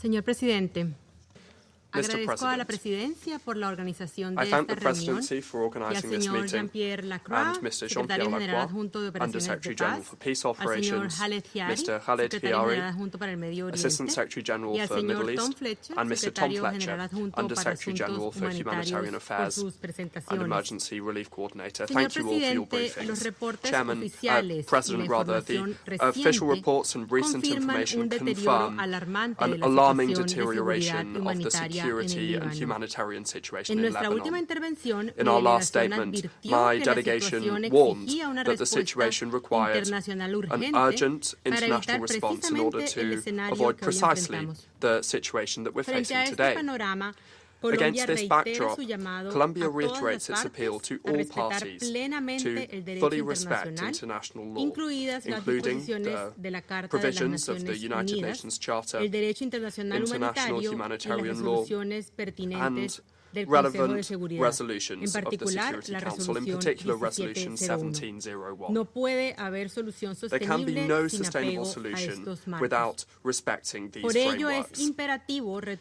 retomar why las it's vías essential to pacíficas de return solución de to the controversias peaceful y poner means fin al of uso de la fuerza, settling disputes incluyendo and a la putting an end to the ocupación use of force, ilegal del including territorio the libanés illegal por parte de occupation of Israel. Lebanese territory by Israel. La crisis humanitaria que vive hoy The el humanitarian Líbano no crisis es that ajena a la Lebanon omisión is y a la experiencing violación today is not sistemática de unrelated estos to the principios. omission Mi delegación condena, and the por systemic tanto, violation los of these reiterados principles. My ataques delegation contra la therefore infraestructura condemns the civil, repeated las attacks against civilian instalaciones infrastructure, sanitarias y el desplazamiento health forzado facilities, and derivados de the las forced acciones armadas displacement israelíes, resulting from así Israeli como armed las actions, incursiones terrestres and the contrarias a las land disposiciones de la incursions that resolución are contrary to 1701. the provisions of Resolution Colombia 1701. hace un llamado al cese Colombia de todas las launches an acciones appeal to incompatibles put con la a halt obligación de to proteger a all los actions civiles that are y a que incompatible se with the garantice obligation el to apoyo protect internacional civilians necesario, and to incluida una guarantee financiación the suficiente required y international sostenible support, including para prestar sufficient asistencia and sobre el sustainable terreno y financing to mitigar el provide impacto de las assistance on the hostilidades ground sobre la and to población mitigate civil. the impact of the Mi hostilities on delegación the subraya civilian population. igualmente que debe My garantizarse la delegation also rendición de underscores cuentas that de los accountability responsables, must be pues guaranteed solo con for justicia those se responsible, evita el because recrudecimiento it is de la only with violencia. justice that we can avoid a fresh En outbreak of paralelo, la violence. seguridad del At the same personal de la time, organización the y la security inviolabilidad of de the sus organization's instalaciones personnel and deben the ser plenamente garantizados en inviolability todo of its momento facilities por must be todas las guaranteed partes. at all times by all Colombia parties. expresa sus Colombia condolencias a las expresses víctimas its y sus condolences familias, to the victims así and their como al families, gobierno de as Indonesia, well as to the a government of ellos, Indonesia, a sus familias to them, to y a their todos families, and los to miembros de la all organización, members of the especialmente a los organization, funcionarios in en el particular terreno. Les staff serving on the agradecemos por sus ground. servicios a la We causa thank de all la of them paz. for their service to the cause of peace. Señor presidente, Colombia Mr. reitera su President, solidaridad con el Colombia pueblo reiterates libanés. its solidarity Del mismo with the modo Lebanese subraya people. que el respeto por la Similarly, we soberanía, underscore la that the independencia respect for política sovereignty, y la political integridad territorial del independence, and the Líbano territorial no son integrity of negociables. Lebanon are not En negotiable. este contexto, mi delegación In this acoge con context, my beneplácito delegation las decisiones welcomes adoptadas por el the gobierno decisions libanés en las adopted by últimas the Lebanese semanas government con over miras a contener recent los weeks with a efectos de view la to escalada de containing the effects hostilidades of the y escalation of avanzar en la hostilities and recuperación del to monopolio move legítimo de to las armas. recover the legitimate Al monopoly mismo over tiempo, hace un arms. llamado At the a same time, todas we las launch an partes appeal to all para que cesen parties toda acción que to obstaculice halt esos all esfuerzos. actions that may block these Señor efforts. presidente, la situación Mr. actual en el President, the Líbano current no se situation desarrolla in en el Lebanon vacío. is not Abordar la happening crisis in a humanitaria sin vacuum. claridad Addressing sobre the las causas que la humanitarian alimentan, crisis o without procurar clarity el over the cese de los causes that fuel it, or enfrentamientos, seeking sin tomar en an end consideración las to dinámicas regionales más confrontations amplias, without taking no into solo account constituye un the enfoque broader regional incompleto, dynamics sino is también not una only an respuesta incomplete approach, insuficiente but frente a la is gravedad de also este an momento. insufficient response given Colombia the considera grave que time difícilmente el we Consejo are podrá currently in. cumplir Colombia cabalmente con su considers responsabilidad that the Council will mientras siga hardly be able recurriendo to a fully carry out aproximaciones its parciales y responsibilities as selectivas long as it para abordar continues una crisis de relying esta on partial magnitud. and selective approaches to address a crisis of this magnitude. Thank you very much. I thank the representative of Colombia for her statement. I give the floor to the representative of Bahrain. السيد الرئيس Mr. President, I would like to take this opportunity as we convene the Council's final meeting for the month of March to express our thanks to the Presidency of the United States of America for its efficient and capable management of the Council's work throughout this month.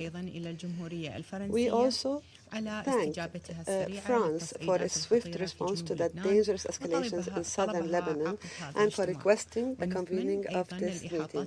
We further appreciate the comprehensive briefings presented by Mr. Jean-Pierre Lacroix, USG for Peace Operations, Mr. Khaled Khayari, Assistant Secretary General for the Middle East and Asia, and USG Tom Fletcher, Under Secretary General for Humanitarian Affairs and Emergency Relief Coordinator. We thank them for their comprehensive briefings. We also welcome the participation of all permanent representatives in today's session.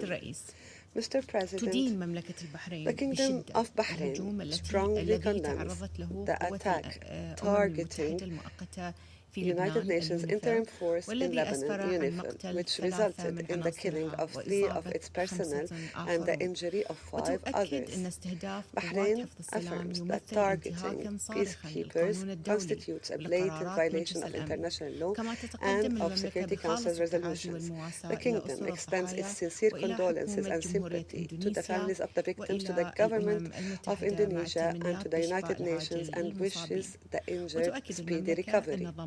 The Kingdom also stresses that ensuring the safety and security of peacekeepers is a responsibility shared by all parties and underscores the necessity of respecting UNIFIL's mandate and enabling the mission to carry out its duties without hindrance.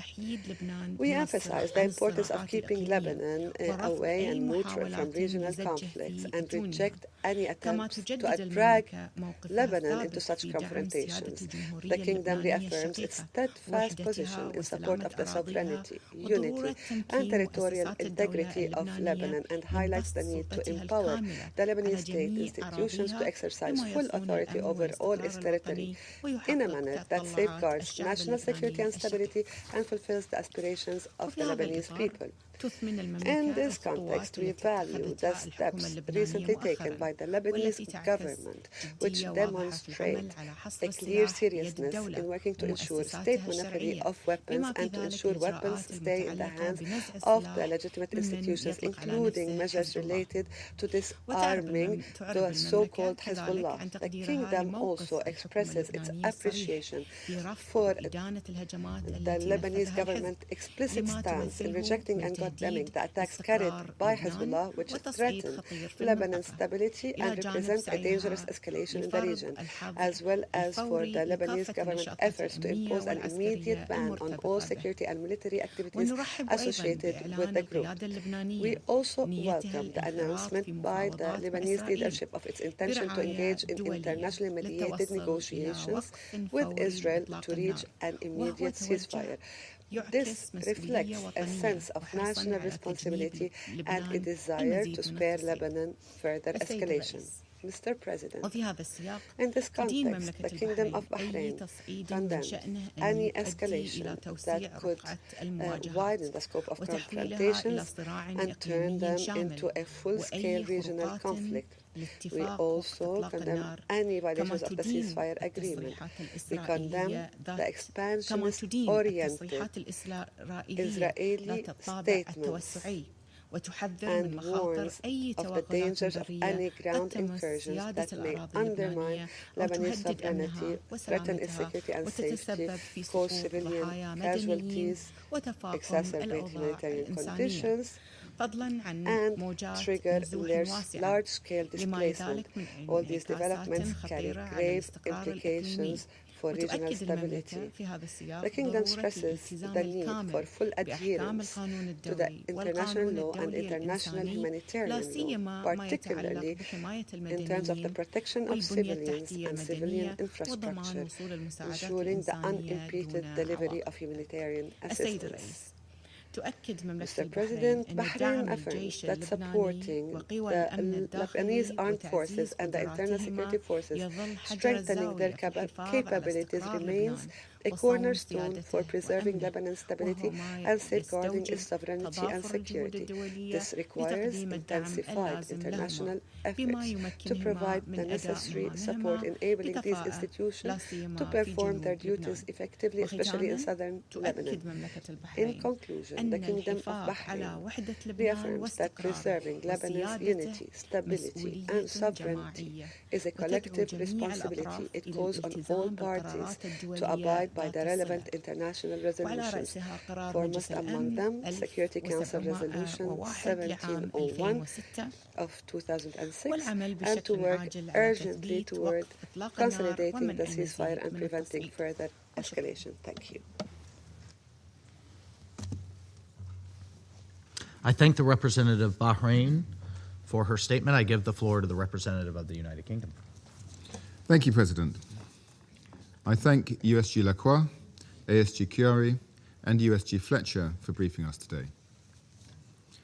The United Kingdom strongly condemns the recent attacks on UNIFIL, including those which caused the deaths of 3 Indonesian peacekeepers and injured Polish peacekeepers.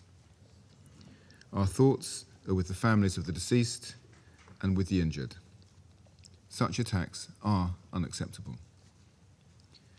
We urge all parties to ensure the safety and security of UNIFIL personnel and premises in accordance with international law. I thank all peacekeepers serving in Lebanon for their dedication, bravery, and professionalism.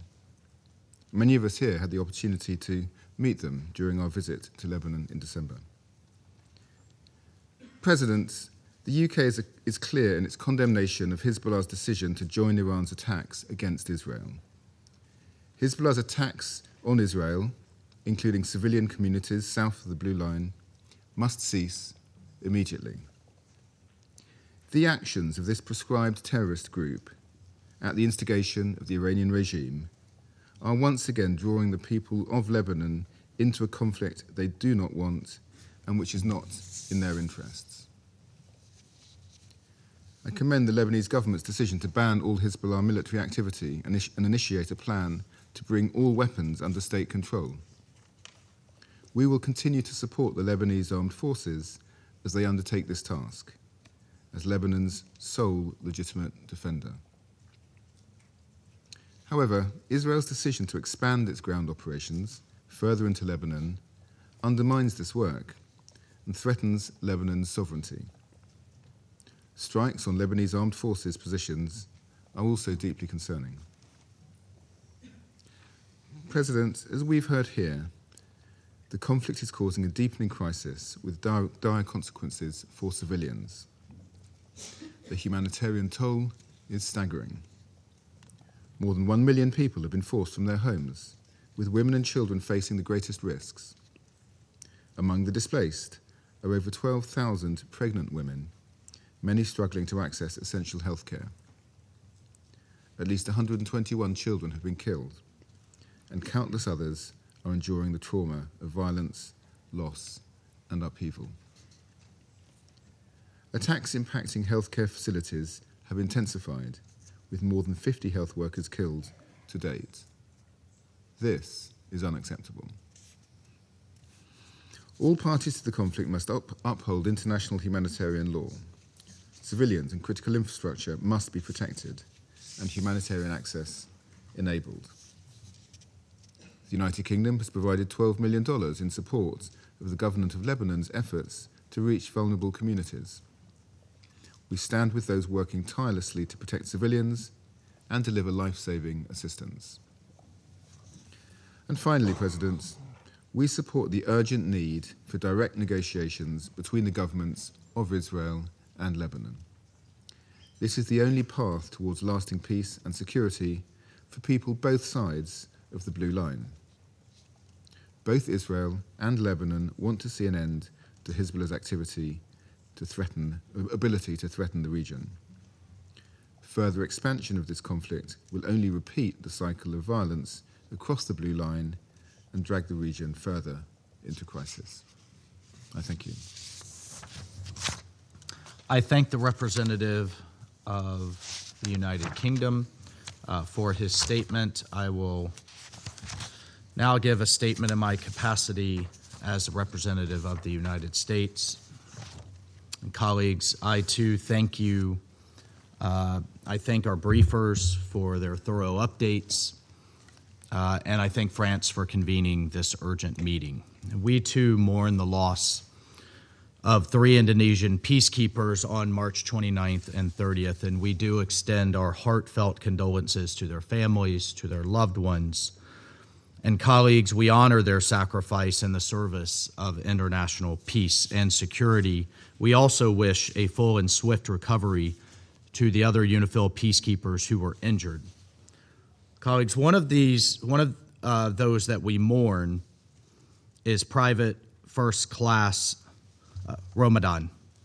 Just 28 years old, Private Ramadan was still at the dawn of his career. His company was due to return very soon to Indonesia, where the young husband and father would be reunited with his 2-year-old daughter, Shania. His last communication with his family was a simple red heart, an emoji. I've worked personally with many junior soldiers like him, and I think the Indonesian press got it right from everything that I've read about him when they called him a, quote, young warrior in training. But unfortunately, this young warrior died while keeping the peace. He was a young father, a young soldier, thousands of miles from home, who trusted that this council would deploy him where he would be most effective. Colleagues, peacekeepers endure exceptional dangers to prevent conflict and protect civilians. Their safety and security must be respected by all parties at all times. And that is why I ask this council and the watching world to pause and to reserve judgment until the United Nations can fully investigate and fully assess the circumstances of these tragic incidences, even as we share in the shock and sorrow of this loss. I say again, the media, the world watching, and this council should pause and allow the United Nations to fully investigate and assess the circumstances of these incidences. Again, on a personal note, as a soldier, now turned diplomat, that has commanded coalition troops, we all know the dangers that exist when we accept these missions. But in contrast here, the peacekeepers that this body sends to conflict zones are often surprised by the very real perils that they face. Countries like Indonesia send their sons and daughters to support the UN mission of peace. They're not sending them to fight a war. This council owes them condolences, but we also owe them a wise approach to peacekeeping that recognizes that terrorists have no respect for this council. Terrorists have no respect for the norms of international law. Colleagues, we all recognize that the suffering in this region is immense and has gone on for far too long. Parents, children, and grandparents, whether Israeli or Lebanese, whether civilians or UN peacekeepers, they should not face the daily dangers caused by Iranian-backed terrorists who have long afflicted both Israel and Lebanon. The people in this region deserve a different future, one defined by security and economic opportunity and normal life, not by rockets, tunnels, and the constant threat of escalation and retaliation. We must support the government of Lebanon and the Lebanese armed forces as they exercise sovereignty, and we've heard a lot of talk about sovereignty today, but as they exercise sovereignty, the duly elected government of Lebanon, over all of Lebanon's territory and beat back Hezbollah, a group that hides behind civilians while threatening their neighbors, a terrorist group that has a long history of hiding weapons, fighters, and caches of rockets in schools and hospitals and civilian homes. Hezbollah also has a long history of attacking peacekeepers and of firing on Israeli civilians from proximity of UNIFIL and peacekeeping positions, inviting retaliation for their own propaganda aims. Colleagues, since 1978, over 300 UNIFIL peacekeepers have been killed and this is in this mission, and this is why this council must think very carefully about the effectiveness of this effort. We can help refocus international efforts on supporting Lebanese state institutions, reducing risk to peacekeepers, and pressing Hezbollah and Iran to cease their destabilizing activities. We, the United States, will continue to work with council members, regional partners, troop-contributing countries, and the parties on the ground to reduce tensions, support Lebanon's sovereignty, and make a better future for the Lebanese people. I thank you. I will resume my duties as President of the Council, and under Rule 37, I invite the representative of Lebanon. I give the floor to the representative of Lebanon. Mr. President, Lebanon firmly and unequivocally condemns the attacks targeting UNIFIL, which threaten the security and safety of its mission and personnel. Lebanon stresses the need for full respect of UNIFIL's mandate by all parties and for ensuring its security and safety, the inviolability of its premises, the freedom of movement, and all measures that facilitate the performance of its duties in accordance with international law and relevant security Security Council resolutions. The attacks on peacekeepers are attacks on this council itself. They undermine its reputation and credibility before the peoples of the world. These barbaric and irresponsible acts must stop, regardless of who is responsible. It is the legal and moral responsibility of this council to identify and hold accountable those responsible. It is worth noting that this force and the two contributing countries have embodied the highest values of sacrifice, past and present.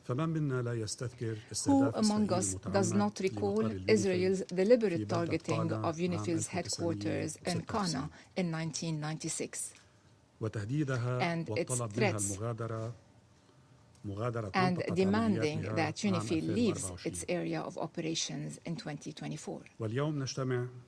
Today, we meet following the killing of 3 soldiers from the Indonesian battalion and the injury of others, one of whom is of Polish nationality, knowing that this was preceded by attacks on the Ghanaian and Nepalese battalions. Mr. President, on behalf of the government of Lebanon, I extend condolences to Indonesia, its government and its people, and the families of the soldiers. We wish a swift recovery to the injured and commend the sacrifices of the Indonesian battalion and all participating forces in contributing to security and stability in Lebanon. Today, we reaffirm Lebanon's commitment to UNIFIL more than ever. We emphasize the importance of preserving the unity of the contributing forces and ensuring their continued participation. We also reiterate our gratitude to the force commander and all the mission personnel. Mr. President, the price the Lebanese people are paying as a result of this conflict is heavy and exhausting. They, the Lebanese people, did not choose this war. It was imposed upon them. Israel has never respected the cessation of hostilities and has continued its violations of Lebanon's sovereignty and territorial integrity and its deliberate attacks on civilians and civilian infrastructure.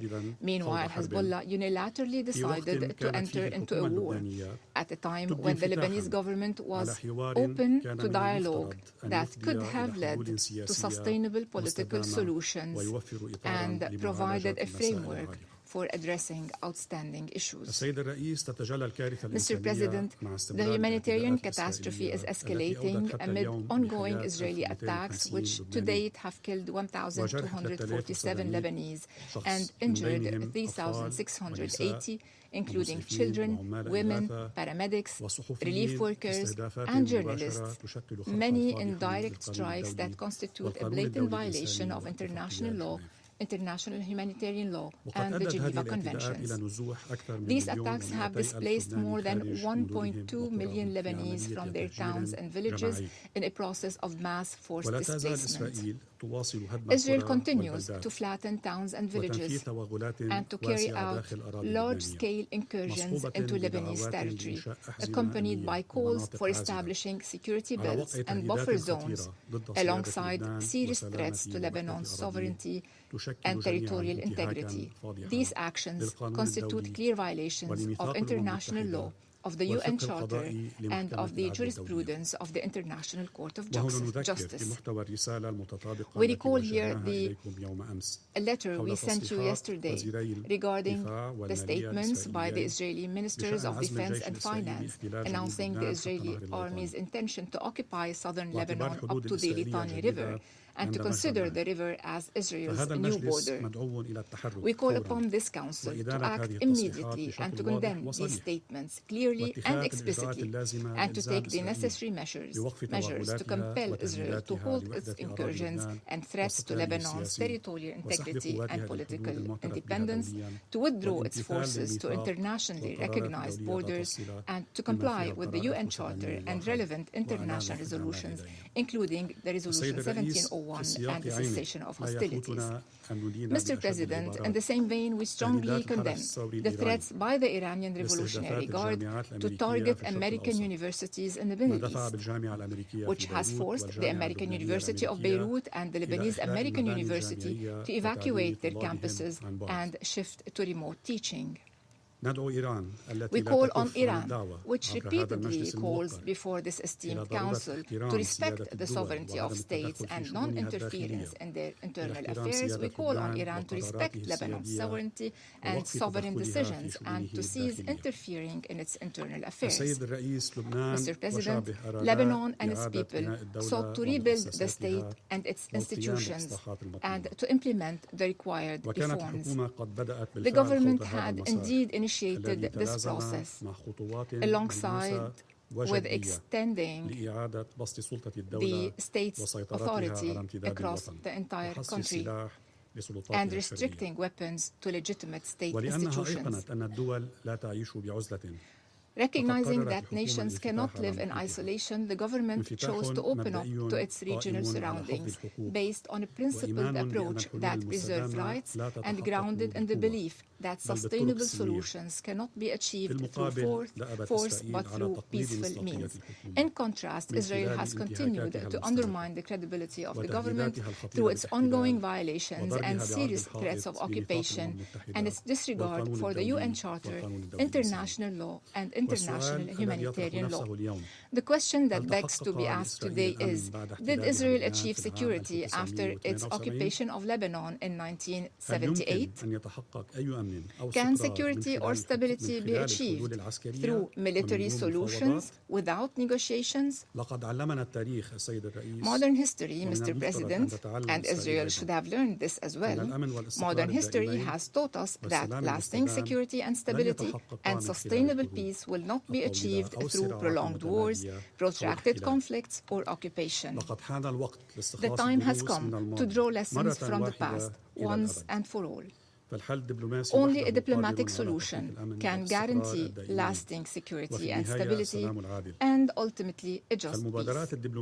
Diplomatic initiatives are already on the table and the time has come to seize them. Let violence stop now.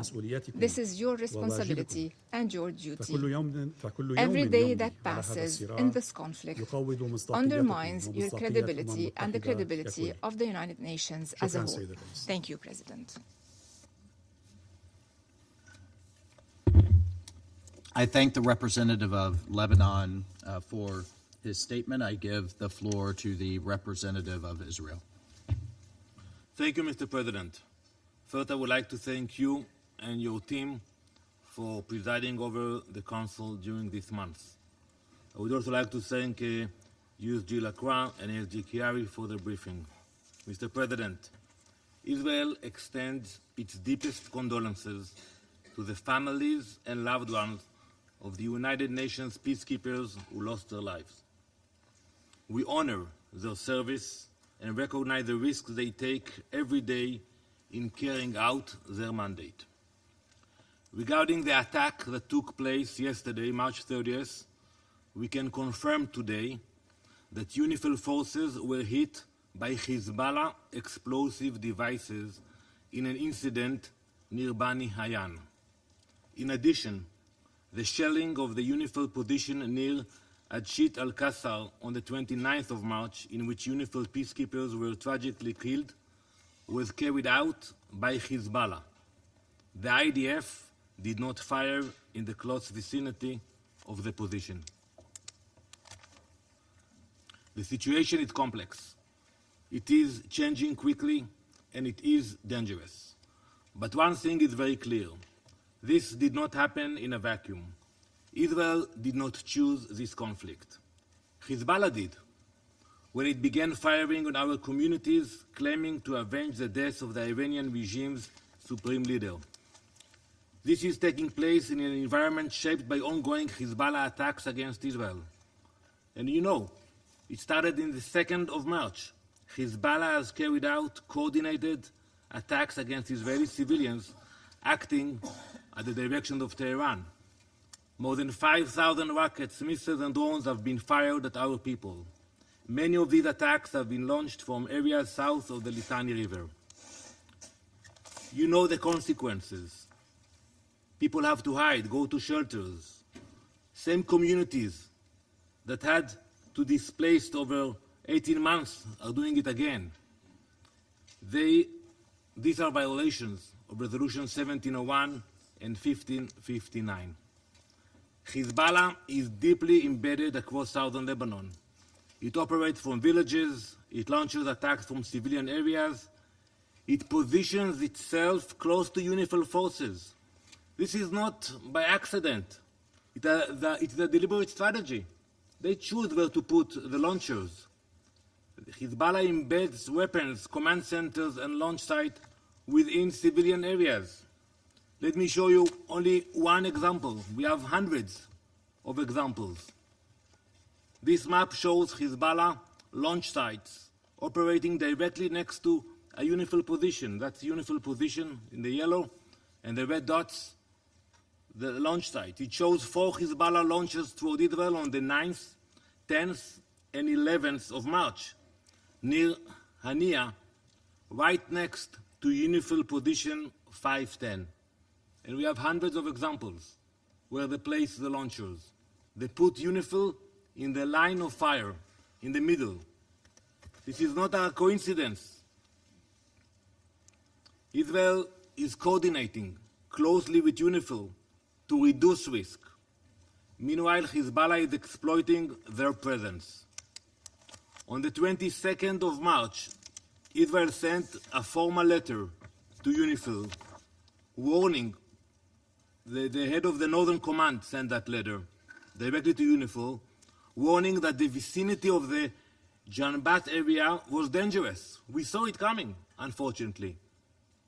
And we made clear that Hezbollah was deliberately operating near UN positions and placing them in the direct line of fire. We notified UNIFIL so they would be aware of this risk and take precautions. And let me quote directly what we wrote. Hezbollah is exploiting the presence of the United Nations positions in a manner that endangers UNIFIL personnel. We asked for temporary repositioning, not to escalate, but to protect. Israel has maintained continuous contact with UNIFIL, with UN headquarters, and with troop-contributing countries. We have urged forces to remain in protected bases and take shelter, because we are trying to reduce risk. Mr. President, as I stressed earlier, we regret any incident in which UN personnel are harmed, but we cannot ignore the bigger picture. Hezbollah continues to violate UN Security Resolution 1701 and 1559. It acts as a proxy of Iran. Iran continues to fund, arm, and direct Hezbollah. We also need to be honest about the role of the Lebanese government. There have been statements, even today, important ones, but it's not enough. Action. Lebanon committed to disarm Hezbollah south of the Litani River. It committed to deploy its own forces in that area. It has done neither. And I listened carefully also to my colleague from France. You mentioned Iran, but when it comes to Israel, you condemn, you demand action. But when Iran openly defies Lebanon's sovereign decision to expel the Iranian ambassador, all the responses are very measured, very diplomatic, very polite. When it comes to Israel, you don't, think about the diplomacy. So I ask, how come you took a decision to expel the ambassador last week? To expel the Iranian ambassador. The deadline has passed. As we speak, he is still in Beirut. The guest is no longer acting like a guest. He's acting like he owns the house. Can you imagine that you will get a request from a hosting country? You were all serving in many countries. You will be asked to move out. And you will tell the host country, no, I'm not leaving. I have different orders from my capital, from Tehran, and I'm staying now. How can it happen? At the same time, Hezbollah ministers remain part of the government, and attacks continue to be launched from areas the Lebanese army says it controls, including south of the Litani River. The gap between words and reality is a problem. Lebanon has not taken sufficient action to address Hezbollah's military presence. Lebanon needs to take real action. Until that happens, no one is safe. No one. Not in northern Israel, not in Lebanon, not in UNIFIL bases. We are paying a heavy price. Last night, 4 Israeli soldiers fell in southern Lebanon. We remember them, we honor them. Israel will not accept attacks against its citizens, and we will take the necessary measures to defend them in accordance with the international law. Let me be clear. We have no desire, and I'm telling it to my colleague from Lebanon, we have no desire to remain or operate in Lebanon. Our goal is to protect our communities and to push the threat away from our border. Mr. President, this is what happens when a terrorist group turns an entire region into a battlefield. When rockets are launched from villages, when weapons are hidden among civilians, when international forces are placed in the middle of it all. So let me be clear. If Hezbollah continues, the danger continues. If Hezbollah remains armed, the threat remains. Calls for de-escalation that ignore what is happening on the ground, the rockets, the attacks, the ongoing threat, will not solve this. We call on this Council to act. First, unequivocally condemn Hezbollah for its grave violations and designate it for what it is, a terrorist organization. Second, demand that the Lebanese authorities fulfill their obligations, disarm Hezbollah, and ensure full compliance with UN security resolutions. And third, address Iran's role as a threat to international peace and security and hold it accountable for the continued transfer of weapons and funding to Hezbollah. When others fail, Israel act. We will do whatever is necessary to protect our people. Thank you, Madam President. I thank the representative of Israel for the statement. I now give the floor to the representative of Indonesia. Madam President, thank you for convening this urgent meeting. With France, Indonesia requested this meeting as a testament of Indonesia's long-standing commitment and continued contribution to peacekeeping operations since 1957. I also thank the briefers, USG Lacroix, ISG Harry, and USG Fletcher. I should also like to thank you, Madam President, for giving me the floor to express the sense of grief, anger, and frustration of over 285 million people of Indonesia. I am sure that this sense of grief, anger, and frustration is widely shared by the people of the world. I am heartened by the pouring of expression of condolences, support, and solidarity from the members of this Council and the wider international community. Let me begin by honoring the memory of the fallen soldiers of peace by calling their names in this august chamber.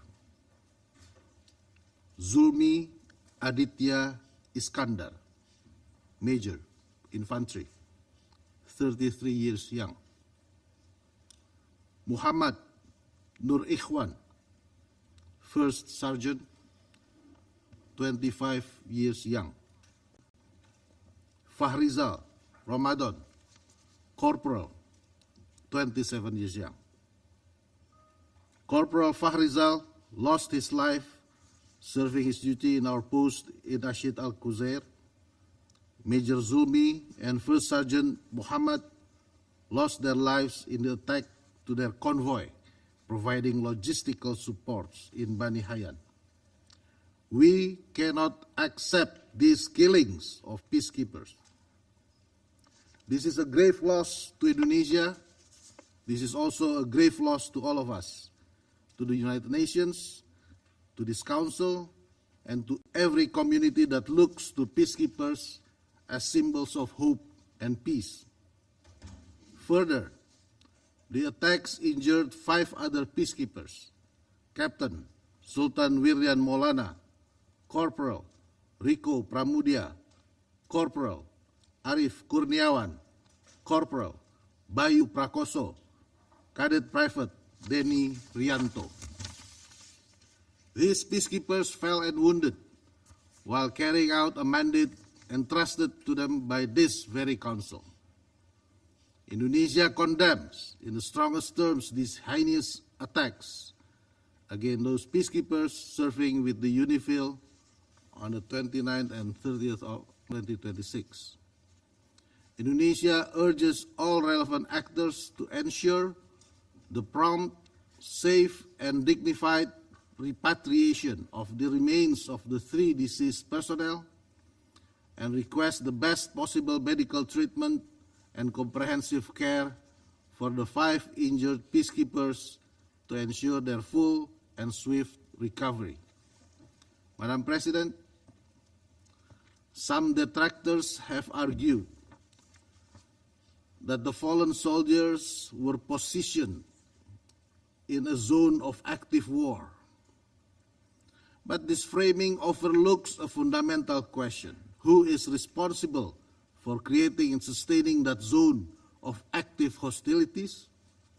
The current escalation did not arise in vacuum.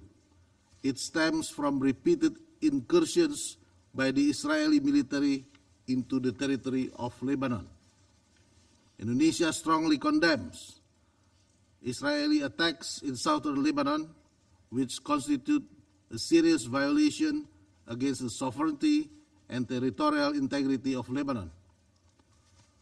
Indonesia continues to stand in solidarity with the government and the people of Lebanon. As hostilities in southern Lebanon escalates, attacks against UNIFIL peacekeepers have also increased in recent weeks. These repeated attacks are not mere incidents, but deliberate assaults aimed at undermining the UNIFIL and deterring its ability to fulfill the mandate of Resolution 1701. These attacks also represent a direct threat to international peace and security and may constitute war crimes under international law. We therefore demand an immediate, thorough, and transparent investigation. Let me be clear. We demand investigation by the United Nations, not excuses from Israel. We demand the Security Council to keep abreast of the investigation and to immediately follow up the results. We demand that the perpetrators must be held legally accountable. Immunity must not become the standard, and attacks against peacekeepers must not be repeated nor tolerated. We also demand a firm guarantee from all parties involved, including Israel, to uphold their obligations under international law, to immediately cease attacks and aggressive behavior that endanger UN personnel and property, and to refrain from any action that further escalates the hostilities. Madam President, the safety and security of peacekeepers must remain and continue to be our utmost priority.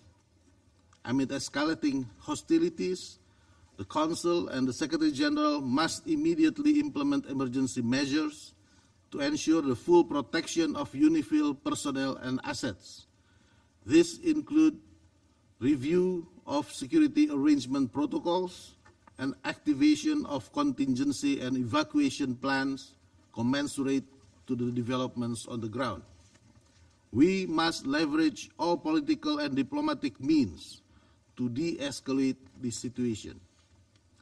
The Security Council must reaffirm the foundational principles that guarantee the safety and security of UN peacekeepers.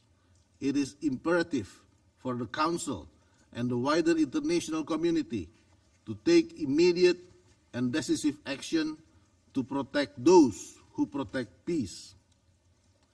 We make these demands in deep reverence for our fallen peacekeepers, to whom Indonesia pays its highest respect for their ultimate sacrifice in the service of international peace and security.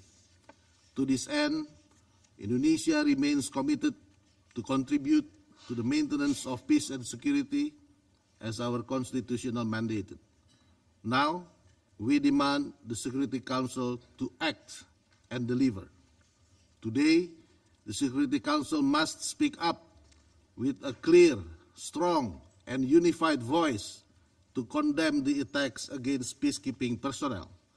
Today, the Security Council must reaffirm the obligations of all parties to ensure and guarantee the safety and security of peacekeepers. Today, the Security Council must take decisive action to prevent future hostilities and attacks against peacekeepers. No more attacks. Thank you. I thank the representative of Indonesia for the statement. I now give the floor to the representative of Poland. Madam President, let me thank you for convening this important meeting upon the request of France and Indonesia.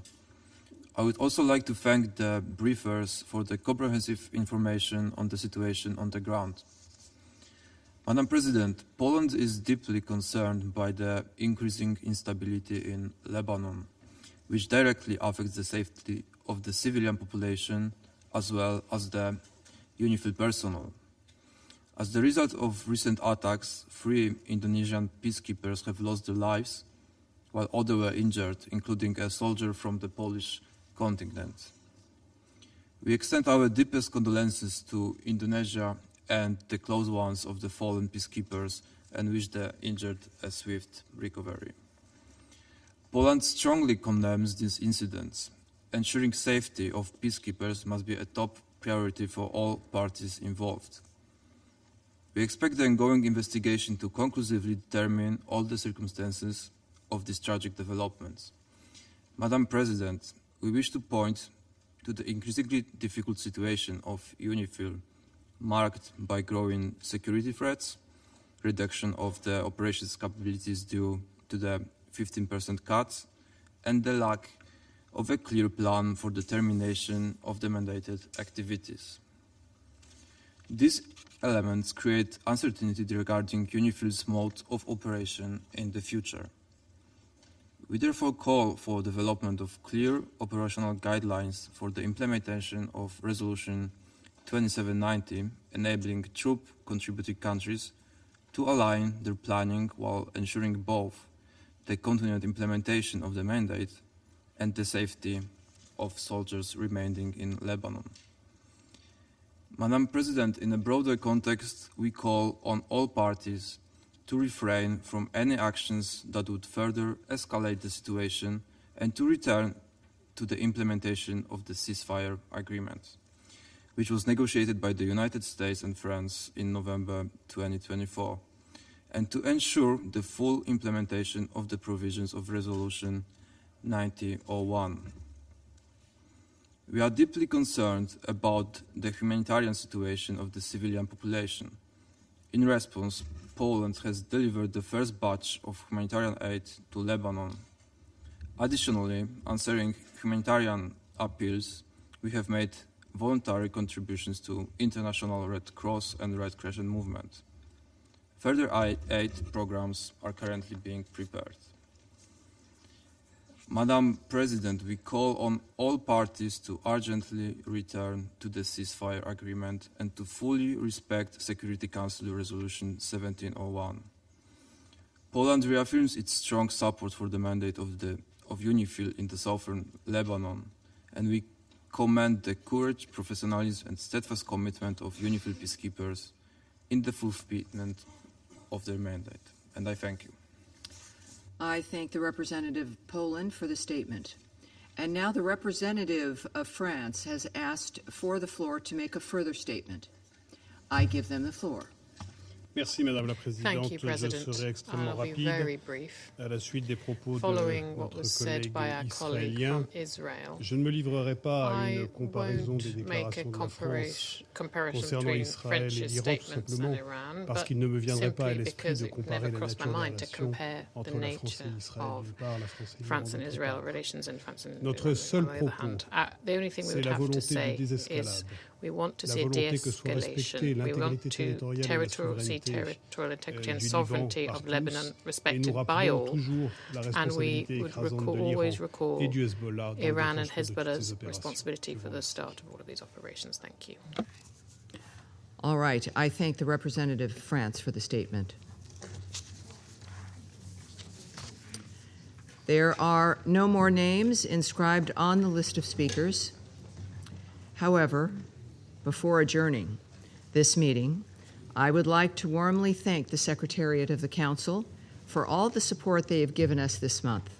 And I thank all the members of the Council for joining us in this bit of history and for lending us your support, and to the variety of voices from this seat, from the First Lady of the United States, to Ambassador Waltz, to myself, and to all the other ambassadors from USUN.